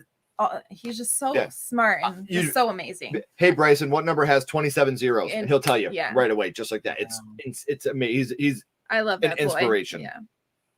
Oh no, not sheriff deputy. Close enough, man. Either way, your big brother's proud of you. Yes. Seriously though, I'm so proud of you, dude, for real.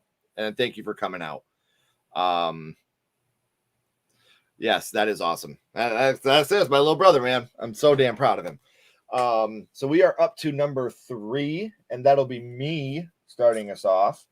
And my number 3, do I make her proud? Oh, The Sixth Sense. Yeah. When Ashley, that moment is so damn sad that when Ashley and I didn't see that coming on it, we were tearing up talking about that moment. We had to cut like 3 different times because we were visually having tears on our face. My voice was getting all shaky, like. Oh, and just like I said, the way that he's finally admitting I see dead people, and she's like, "Cole, you're scaring me. This isn't funny."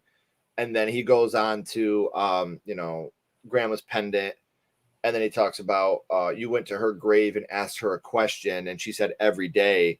What was the question? And then Toni Collette breaks. Do I make her proud? And then those two lock and hug, and what a sad but beautiful moment in a film. That I've always said the ending of this film is the worst part of this film, and it's not because it's a bad ending. The Bruce Willis reveal.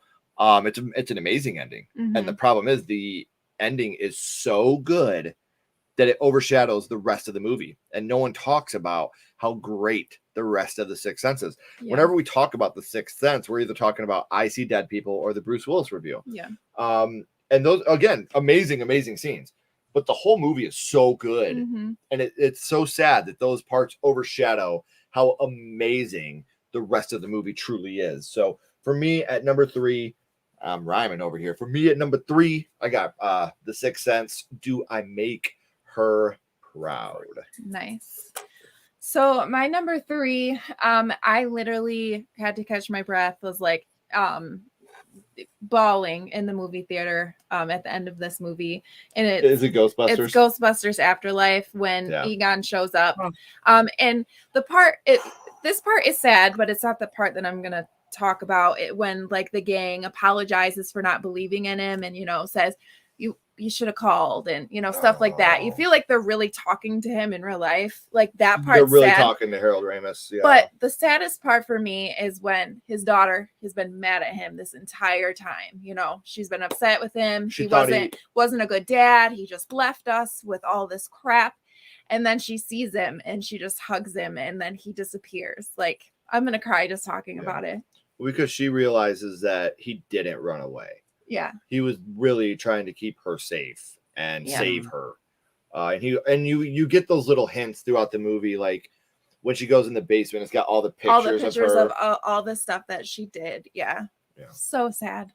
It's a very sad moment. And that movie, again, is another movie that doesn't get the credit it deserves for how great of a movie it is. And I think people wrote it off. They're like, oh, Paul Rudd, Finn Wolfhard. It's going to be they did great. Yeah, it's going to be a trendy type movie. And it had all the controversy because they didn't include, the girl Ghostbusters in the canon of it. And Ghostbusters Afterlife was a fantastic movie. I'm very excited for the sequel this year. I am too. And that's one of the only times I can remember seeing you sob. I had to put my arm around her and hold her. She had just lost her dad at this moment too, so you have that the daughter father thing. So it was a very emotional moment for the both of us. Sure. We're just done when you said I was trying to place. I was like, what movie were you crying in the theater? Oh, I know what it is. I know what movie it is. So good choice at number 3. What about you, Justin? So I mean, I don't think people are going to see this coming because I was like, let me throw some curveballs in here. It's 2001's Valentine, the slasher by Jamie Blanks, and it's not a death in this movie. It's actually in a scene like I know this line word for word, but it's the scene with the lead actress Kate, the character Kate, and Dorothy. And if you know about this movie, Dorothy, played by Jessica Capshaw, out of the friends in the group, she always felt like as a kid, I never fit in, and growing up, she tried to fit in, tried to, be just like her friends. And rather that be, trying to get the man that she loved or whatnot. It was always something where she wanted to be up there with them because she never thought people saw her when she was younger. And yes, she does poor choices in this movie, and there's no excuses for some of the things that she does. But the moment is with Kate and Dorothy just lets it all out, lets her feelings out about how she felt like I was the fat one in the group. I was the ugly one. And you couldn't handle the fact. Yes. You had all of this stuff. Every one of you had something special about you, and I didn't. And that whole monologue. I mean, Valentine is such an underrated movie. Like, it needs more talk. Like, I love it. Jamie Blanks is amazing as a director. But like that moment, every time I watch it, when she says, Lily was the fun one and Kate was the sexy one, or Paige was the sexy one and Shelley was the smart one, and I was the big fat one. And as far as you all know, that's always the way it's going to be. And she gives this great monologue. Like I get emotional thinking about that because I was the kid in high school and middle school who was teased for many different reasons. I'll kill them. Give me their address. I just want to talk to them.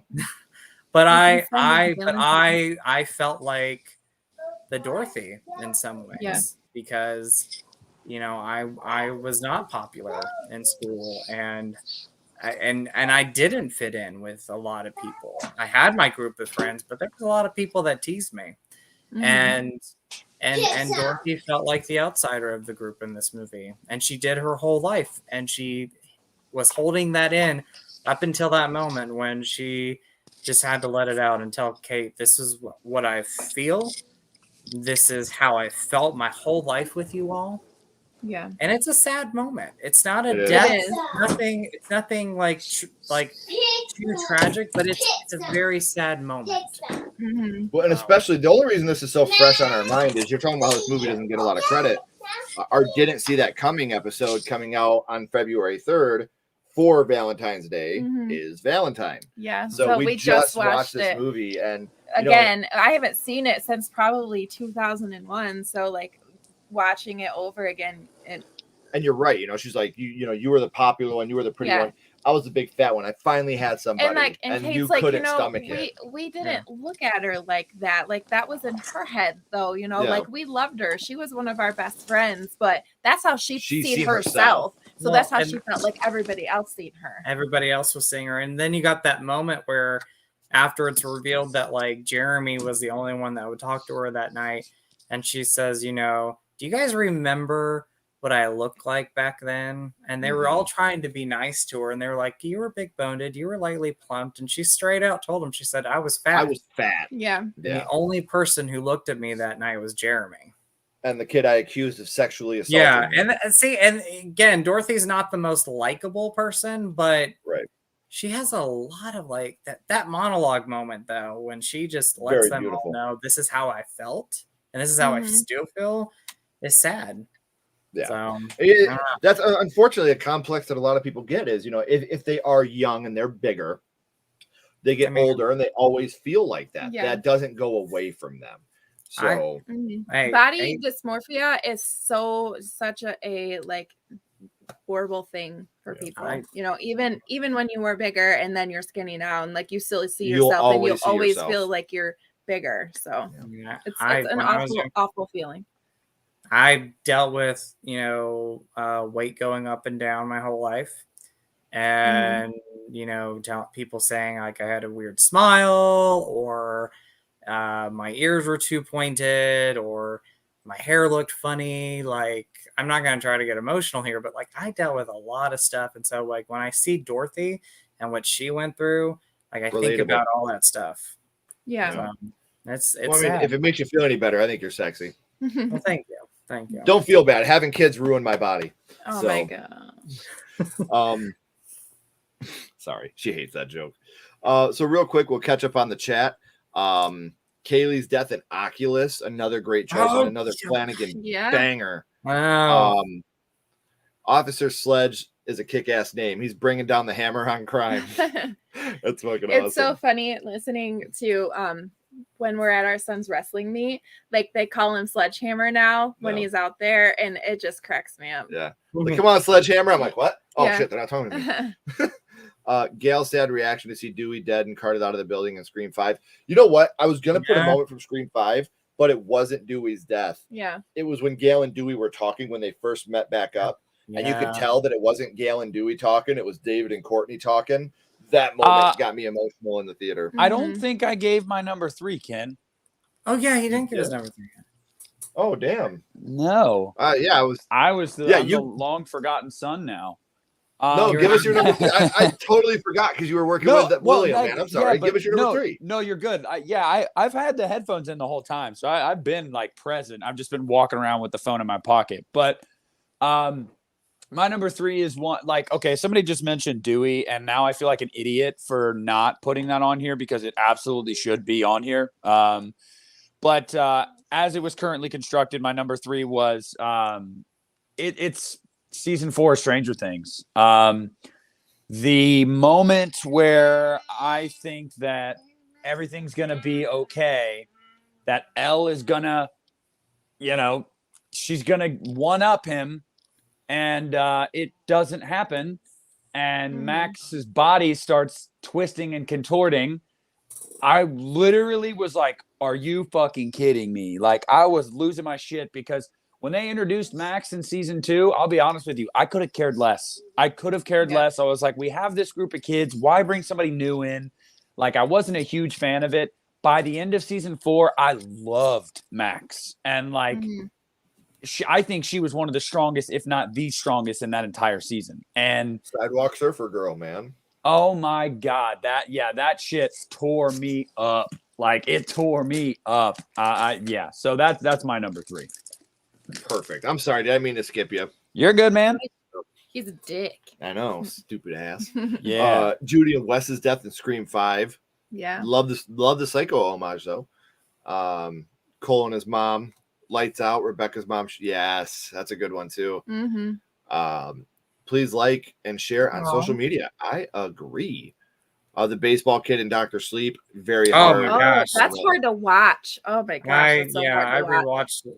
rewatched Dr. Sleep recently. That's such a hard movie, hard scene to watch. Love The Outsiders. Stay gold, Pony Boy. Of course. The Outsiders. Need to watch So it. You've never seen it, Justin? Oh, dude, it's a great movie. yeah. Great. Love Yeah, this that son of a movie. bitch has never seen it. I just You gotta check it out, man. Yeah. I love how will I buy hear it. Nick's voice. I hear Nick's voice, but I don't see it. This son of a bitch. Never seen it. Well, yeah, Dude, I'm I will- currently I will buy changing it a and diaper, send it to you. Justin. I know you're funny. I'm just kidding. I just what's love up, Trash that Dash? son of a Nice to see bitch. ya. I've never seen it. Valentine is a great slasher. It is. And everybody in the chat is talking about how much they love you, Justin. Oh, thank which you. you know that you are amazing. Yeah. Yeah, hands off, guys. He's spoken for. Spoken. Gwen's abused, Finney's breakdown, Finney talking with Robin for the last time. A lot of moments in the black phone. Gwen's abuse is hard to watch too. I always feel fat when I shave my beard. Me too. I feel Me too. 16 when I shave my beard, so I always But think I this is look where- like Brad. I always think I look like Elvis or Brad Pitt when I shave my beard, and then I'm like, oh no. Yeah, they got nothing on you. Yeah. This is what made me laugh. But I dead serious. Every time I shave, I do this thing, and I'm like, why do I have I this? do that too when I'm like, oh no. Yeah. But this is even better. I always feel fat when I shave my beard. And when I eat 3 Domino's pizzas a day. I ate 3 Little Caesars pizzas today. I was like, deep dish, baby. Hot and ready is the best thing in the world. I love Stranger Things. If it's not your thing, that's totally fine. I love Stranger Things. Yeah, but to each we've their been own. a fan ever since it came out. Yeah. We literally the first season, I think we binged in a weekend. So Same. And I remember when season 2 was about to drop, I had to open at work the next morning, and I was waiting for it because I still maintain that the trailer of Stranger Things season 2 is one of the greatest trailers I've ever seen in my entire life, with Michael Jackson's Thriller. It's one of the greatest trailers I've ever seen. I love that trailer. Oh, it's incredible. And I remember it is incredible. I remember waiting, even though I had to work in the morning. Be quiet. I had to work in the morning, and I was like, oh, it's going to drop at midnight. No, it was 3 a.m. Eastern time because it was midnight Pacific. But I stayed awake to watch the first 2 episodes and got like 2 hours of sleep. Yeah. No thanks. right. Yes, you should watch Stranger That's Things when I've from been beginning like, to end. I'm really sick. I gotta stay home. Right. Hey, I cheers was to like Fears. that with Hey. Cobra Kai. Like I was like season 3 came out. I remember I watched it an entire day. Steve's my favorite. That's it. The closest pizza shop to me is 15 miles away. We can't eat pizza. I miss it so much. Hot and ready. We had a cheat just had week, pizza. and I ate so much hot and readies that it should be illegal. I'm not joking when I say hot and ready pizzas is one of my favorite things on the planet. You should try their deep dish pizza there. It's I'm gonna have to once we cheat again. yeah. Well, we are up to number 2. Yeah, but you're weird and you don't like a lot of cheese. I don't like a lot of He cheese. doesn't. Very little cheese. Give me a little bit of cheese. Give me a lot of And sauce. Give me you don't pepperonis. really like thick crust either.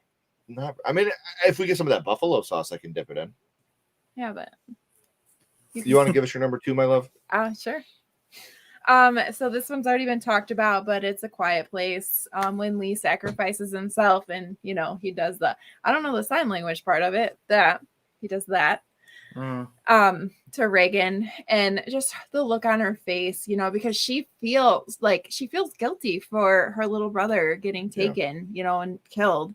And she feels like it was her fault, and she feels like he doesn't love her because of it. And then when he tells her, like, it doesn't matter, like, I've always loved you, it just, it's just so sad. And then he yells and he sacrifices himself for his family, like any parent would do.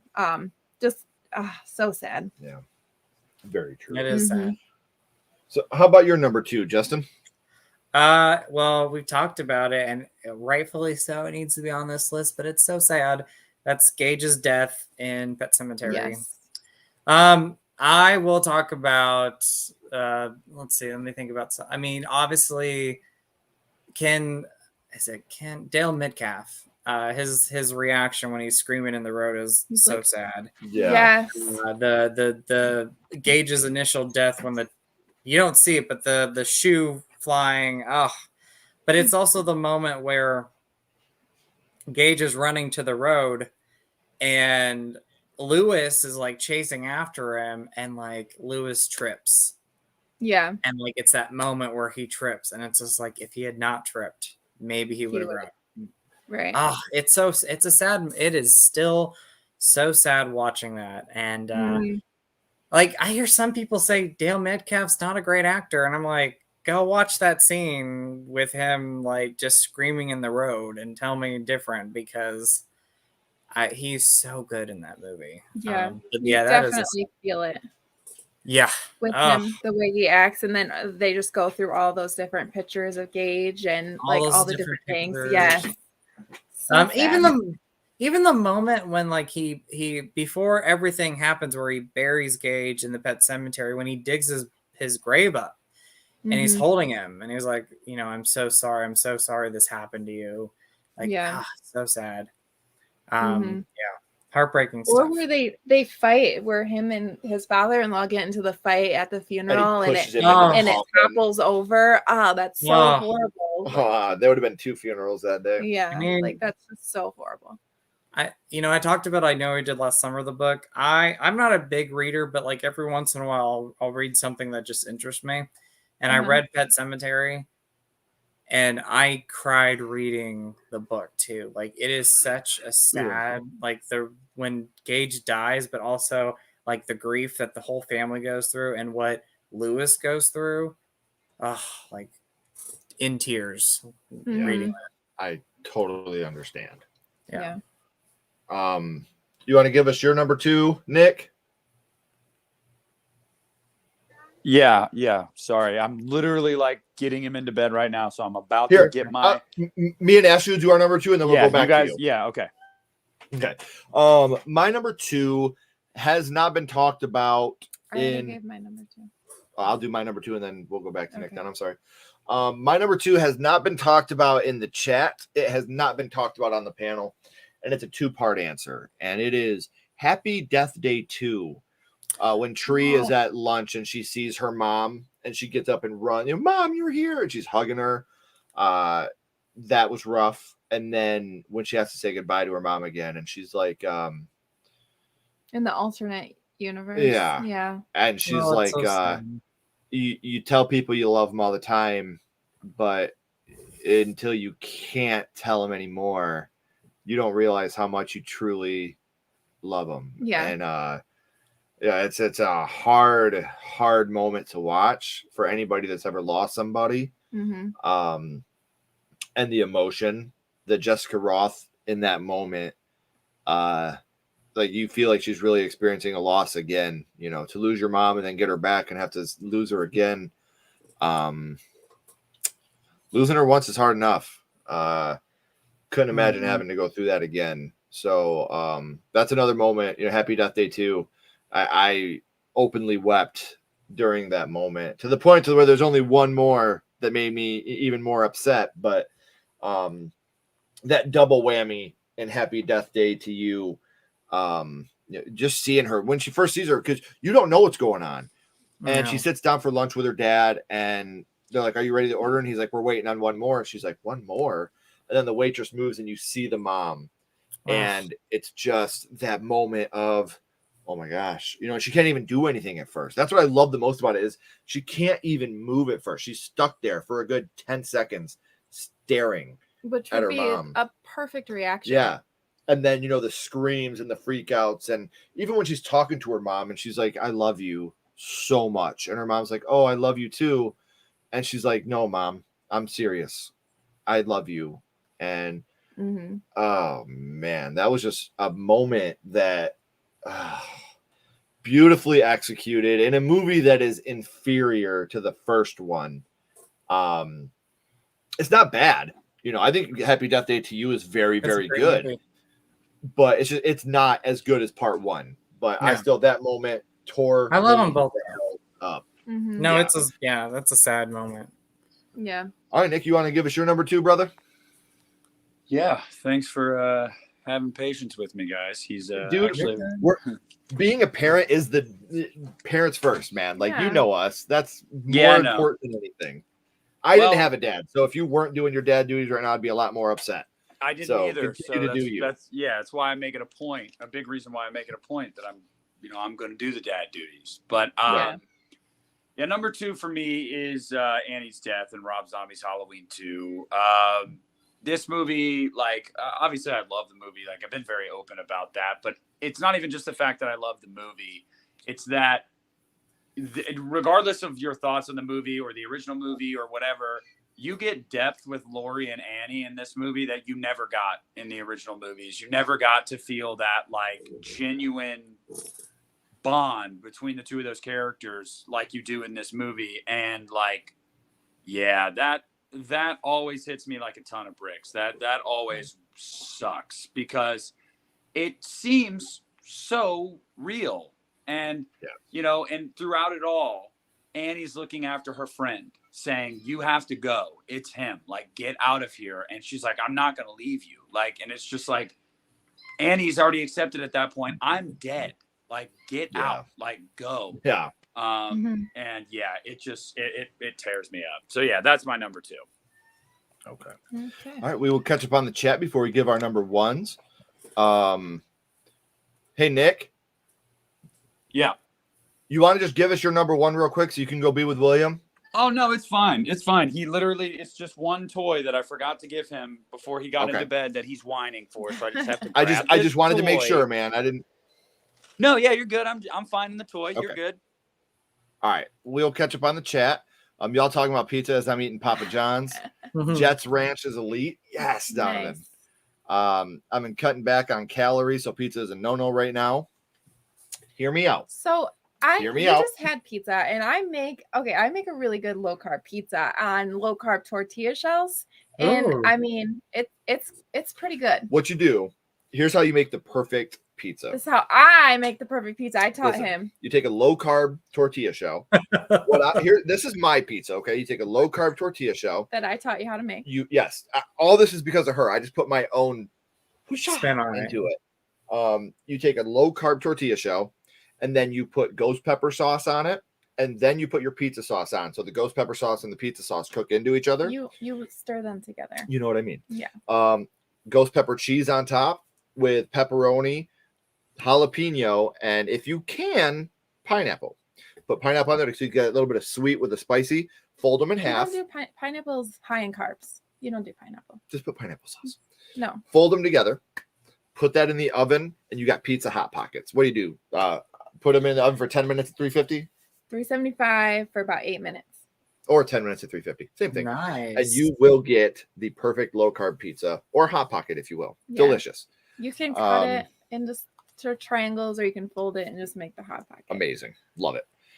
Please, Ken, pay for everyone. Papa John's usually is Taco Bell. Yeah, we can't have any fast food right now on this diet. I'm trying to cut back on it. Like, I've been pretty good with like fast food. Now, candy, I wish I could be a different thing, but we're working on it. Yeah, Justin, you're the hardest thing. Skittles. I am, but right now it's Star Wars jelly beans, and I'm like, those. Oh, so good. You. The one for me, honestly, the one that gets it for me is Lifesaver gummies. Yeah. And fruit, because fruit is very high in carbs unless you get berries, strawberries, raspberries, blueberries, blackberries, which I'm a huge fan of. Mm-hmm. Yeah. But my big one is kiwi. I love kiwi. Like I could eat kiwi like an apple. I just eat the skin and all every day, all day. That's a hard one for me. This did not make my list just because of how fresh it is, T. Parker. If you guys haven't watched The Last of Us or played the game, I'm not going to talk about it just because the episode just came out on HBO Max. And out of respect, I'm not going to talk about it. But it's so horrible. So sad. Very hard. You know, and if you played the video game, you'll know what scene. Please don't comment what it is because I don't want people that haven't seen it to be spoiled, but very hard to watch. You can make pizza crust out of eggs and cheese. It's obviously not the best, but it's something. Yeah. Send me that recipe. You can do eggs, cheese, and like almond flour. It's all right. I'll check it out. Yeah. I like the low carb tortillas better. Oh, me too. I love the low carb tortilla thing because it's Hot Pocket. That's a beautiful moment, Shaim. When the bullies are beating up Leatherface. Yeah. I agree with this. Like, and I love that movie. So make sure you guys are like Tatum said, if you're not subscribed to Sledgehammer Horror, please do. It does help the channel more than you know, as well as Rhine1988, the Lost River Drive-In. We'll never ask you for money. We'll never ask you for donations or super chats or anything like that. Just subscribing means the world to us, and it helps us more than you could possibly know. Oh yeah, the funeral. Yeah, when Tatum dies in Scream '96. I knew you were going to say that one, Tatum. What is this? I spit on your garage. It was cold in that garage. It was. Yes. The Exorcist when Father Karras is dying and making his last prayer with his hand. Yes. Dewey's death. Yeah. Of course. That movie terrified me as a kid. Dude, I'm telling you, one of the scariest. Like this! That scared me so bad when I was a kid. Like, that part was so scary. We need Ken in more movies. Killer Pinata has not come out yet. Bride of Killer Pinata, I mean, has not come out yet.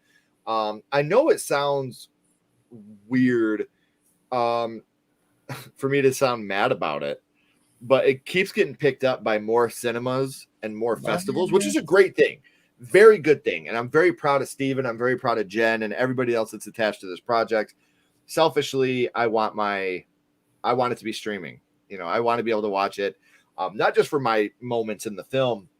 It's a fun film with a very nice twist to it. You know, you get to the ending twist and you're like, wait a minute, what the hell? How'd that happen? I didn't even realize, you know. So it's a great movie, and I really hope you guys check it out. Microwave, just as good. 4 minutes. Yes. Oh man, we have this Cheers for Fears. We have this local meat shop where we are, meat processing shop, and they had this ghost pepper cheese. Dynamite. So good. It's really hot. Like, it makes your mouth. Where is Scarefest at? Just in Kentucky. Okay. The watermelon Sour Patch Kids. Yes, so good. Oh gosh, so good. I'm still gonna go with the Lifesaver gummies, man. Those are my favorite. The moment some jackass exec greenlit a Nightmare on Elm Street remake. I really enjoy that remake. I know, I understand though. I like it. We said that. Saw 3, yes, very sad. There's a lot in Saw 3 that I could mention in this. Yeah, I knew that you were gonna have that at number 1, Nathan. I just knew it. Derry's death. All right, guys. So now we are up to our number 1, and what I'm gonna do here is, Nick, did you keep yours in order? Yeah, I think I can get it all. I didn't, but I'm pretty sure I can by looking at it. Okay. So I'm going to give you my honorable mentions all the way to number 1. My honorable mentions were It Chapter 2, crying at the quarry, carving his initials in the wall. Devil, I'm So Sorry, when we find out why we're at the elevator. And The Walking Dead, the Tall Tale game, when Lee dies. Number 10, Zombieland, when you find out that he was talking about his son, not a dog. Chucky, Father Bryce's confession. Hereditary, Finding Charlie. A Quiet Place, Lee's sacrifice at number 7. Number 6, Stranger Things, Erica Help. Number 5, Come Play, the third act. Number 4, The Mist ending. Number 3, The Sixth Sense, Do I Make Her Proud? Number 2, Happy Death Day to You, which is a mix between Tree seeing her mom again and Tree saying goodbye to her mom. And my number 1 saddest moment of any horror movie or any horror media ever. Oh, no. Come on. Mom, come on, stop it, stop it, stop it. Come on, please, don't go. I've been wearing the shirt for a reason, guys. Oh. Shaun of the Dead. When we lose Barbara, that whole moment, when she's laying there after she reveals she's been bit and Sean's talking to her and she's like, it's been a funny sort of day, hasn't it? And she starts convulsing and he gives that, that moment right there. Oh my gosh, like it's so terrible. And there's another scene in the movie too where his stepdad's in the back seat and he's like, I've always thought he was a son. It's not hard being a stepdad. I've met you when you were already so, just do good by your mom. Mhm. And like that's another scene for me, but it's gotta be for me if I'm doing a saddest scenes, Shaun of the Dead. That one tears me up every single time. So I do have your number one clip. I don't know what it is. It just says Ashley 1, but you want to give your honorable mentions up to number 1? Yeah. My honorable mentions were Carrie, right, like the happiness right before shit hit the fan. Hereditary, when Toni Collette does her scream. 10, Pet Cemetery, Gage getting hit. The Night House, when she has to let him go. Fly, the doomed love story. 7 is Antlers, when Lucas's little brother has to be killed. 6, The Visit, when Loretta is talking about how she could have always gotten her forgiveness from her parents. 5 is Before I Wake, when we find out who the Kinker Man really is. 4, Come Play, at the end, where she's twisting around Oliver. Yeah. 3, Ghostbusters, at the end, when Egon shows up. 2, A Quiet Place, The Signing, I Will Always Love You. And my number 1 is this. Do I make her proud?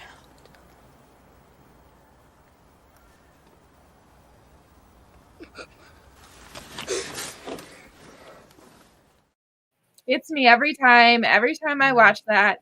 It's just so heartbreaking.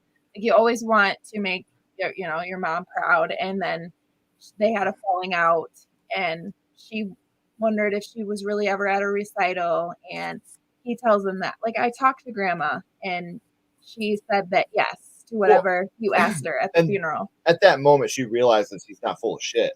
You asked her a question when you went to her grave and she said every day. And yeah, at this moment what she was knows. Well, oh my gosh. I mean, he also talked about how they had a fight and you wondered if she ever seen your dance recital, and she did. She came in and she watched it. And she was proud of you. And it's just, it's just so sad, I thought you forgot that one. I didn't know you had it all the way at number 1. It's my number 1. Like when I said mine at number 3, I was like, gosh, did you remember this moment or not? Absolutely. Like I freaking bawl every time I watch that. So yeah. Oh yeah. That's my number 1. Awesome. How about you, Justin? Can you give us your list all the way up to number 1? Yes. So honorable mentions. I had 2 of them. American Werewolf in London, David's death. They're gonna kill you now, David. Scream 2. Let's see. I think I said David's death for American Werewolf in London. I think I said Derek at first, but Scream 2 is Derek's death. Number 10, Tina's death, Halloween 5. Number 9, Casey's death in Scream 1996. Number 8, The Fly ending, tragic love story. I tear up every time Gina Davis's performance in that movie. Number 7, the original Stepford Wives, when she is talking to her therapist and she's telling her, once I leave this place and go back home, I'm not going to be the person I once was. Number 6, Sleeping with the Enemy, pretty much the entire movie, but the reveal when Julia Roberts opens the cabinet and she sees that all the food cans have been straightened. Number 5, Helen's death, and I Know We Did Last Summer. Helen, you should have kept running. Number 4, Annie's death from Rob Zombie's Halloween 2.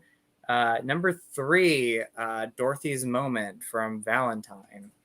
Number 2, Gage's death. And number 1, this is a mix of sci-fi, horror movies, a love story, but it's the original Terminator from 1984. Okay. Horror movie. It's a slasher movie. Film. It's a horror movie. movie. 100%. Mm-hmm. So, it's not a death. Well, a little bit of a death, but there's two moments in this, and I cry every time. I get emotional every time with this, and it's Kyle and or Sarah and Kyle, where they're in the hotel room, and Sarah is talking to Kyle, and she says, tell me about where you lived. Was there anybody special in your life?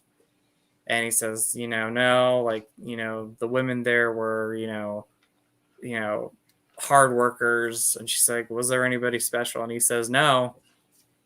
And he says, John Connor gave me a picture of you once, and he's explaining, every curve on Sarah's lips. And he says, I came across time for you, Sarah. I've loved you. I always have.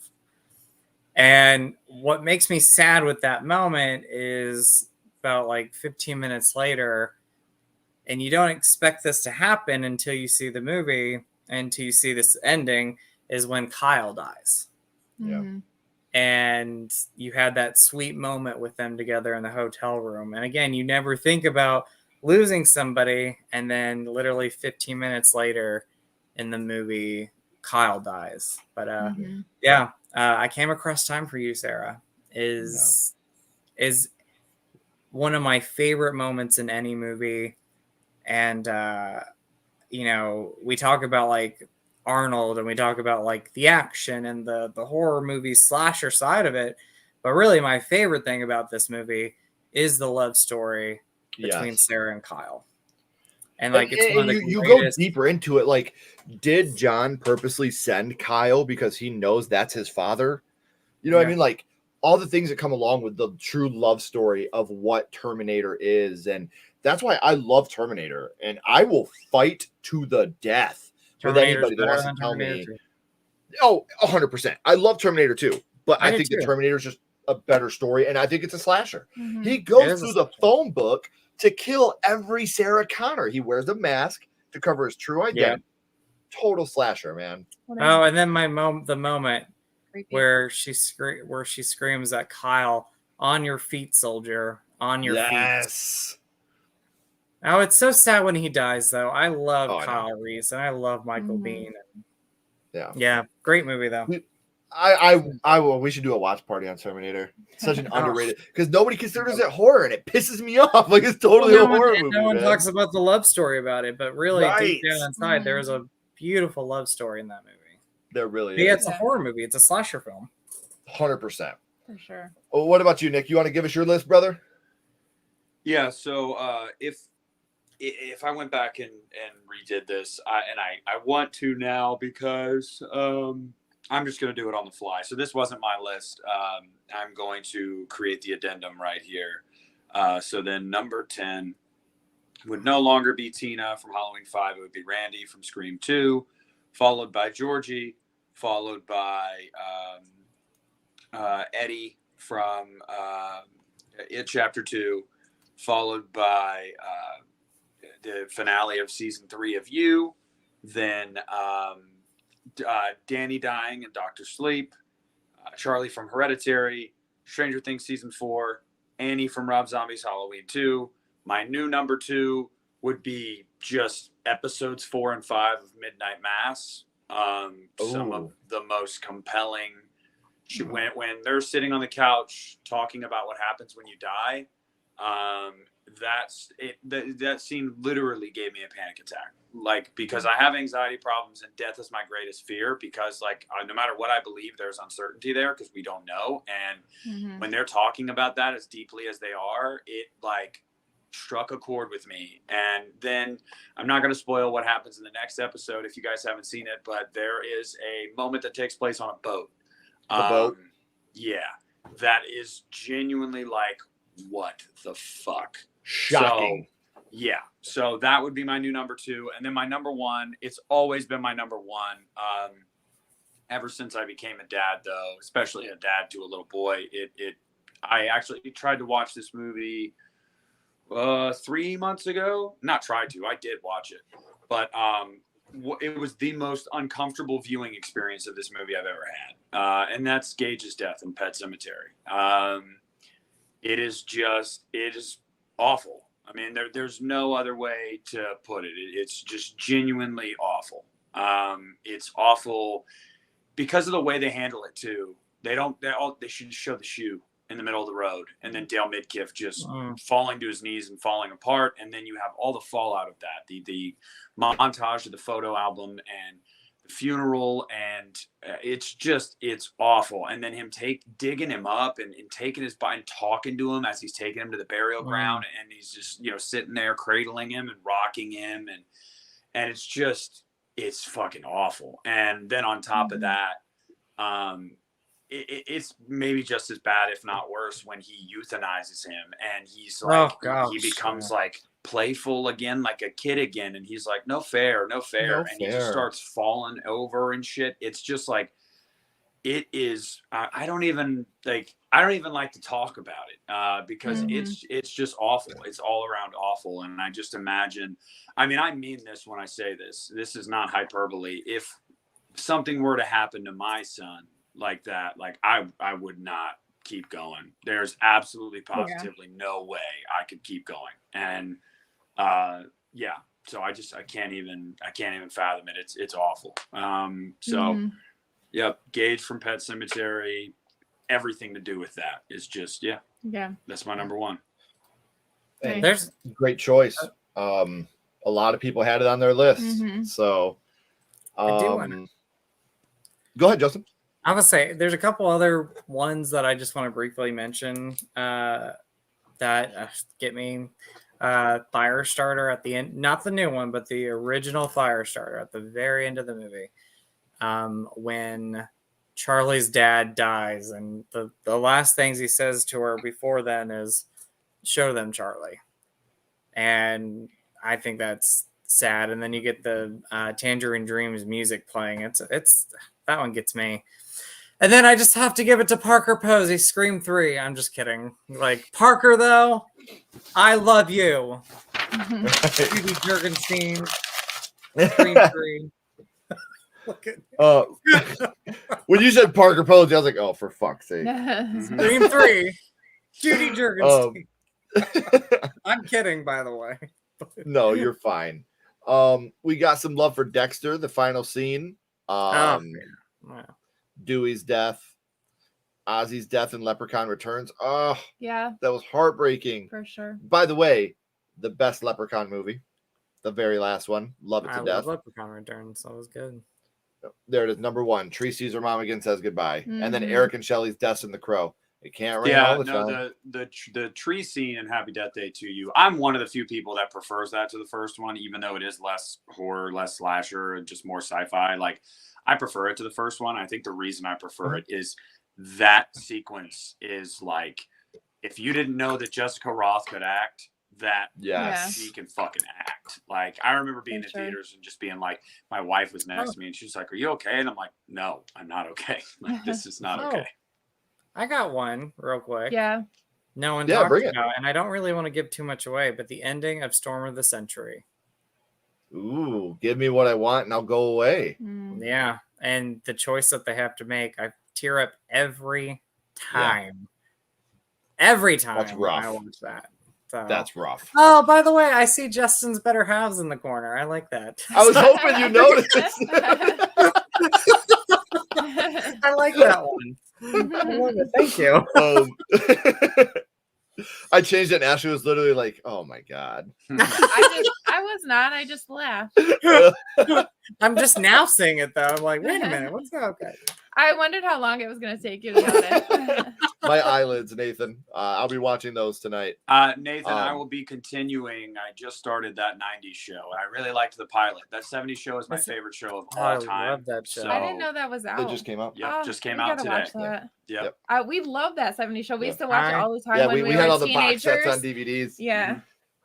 Kitty is my spirit animal. She is my spirit animal. Awesome. Like, believe me, Justin. Red is his spirit animal. I am Red Foreman. In episode 1, Kitty and Red take center stage, and it's just, if that's how this whole season's going to be, I'm going to love it. But they stepped into the roles again like perfectly. Like, it's like that day never passed. Yeah. And you even get to hear Eric say he's going to put his foot up his daughter's ass, and Red says, "I have never been prouder." I never that's been awesome. prouder. I used to love when Kitty, she's so calm and everything, but when she used to get mad, like it used to When crack she- me up. yes.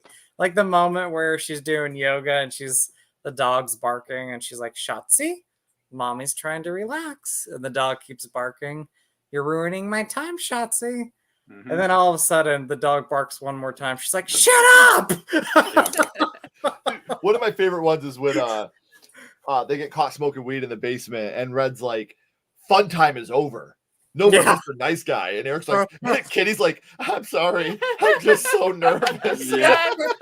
No, and Eric's like, wait, that was fun time? Did I miss fun time? Yeah. Yeah. Another No, one is when they're at the table eating, and they come in and they ask about love, and then Red and Kitty get in that argument, and Red's like, "We were having a nice lunch." Oh, Yeah. I got mine. You ready?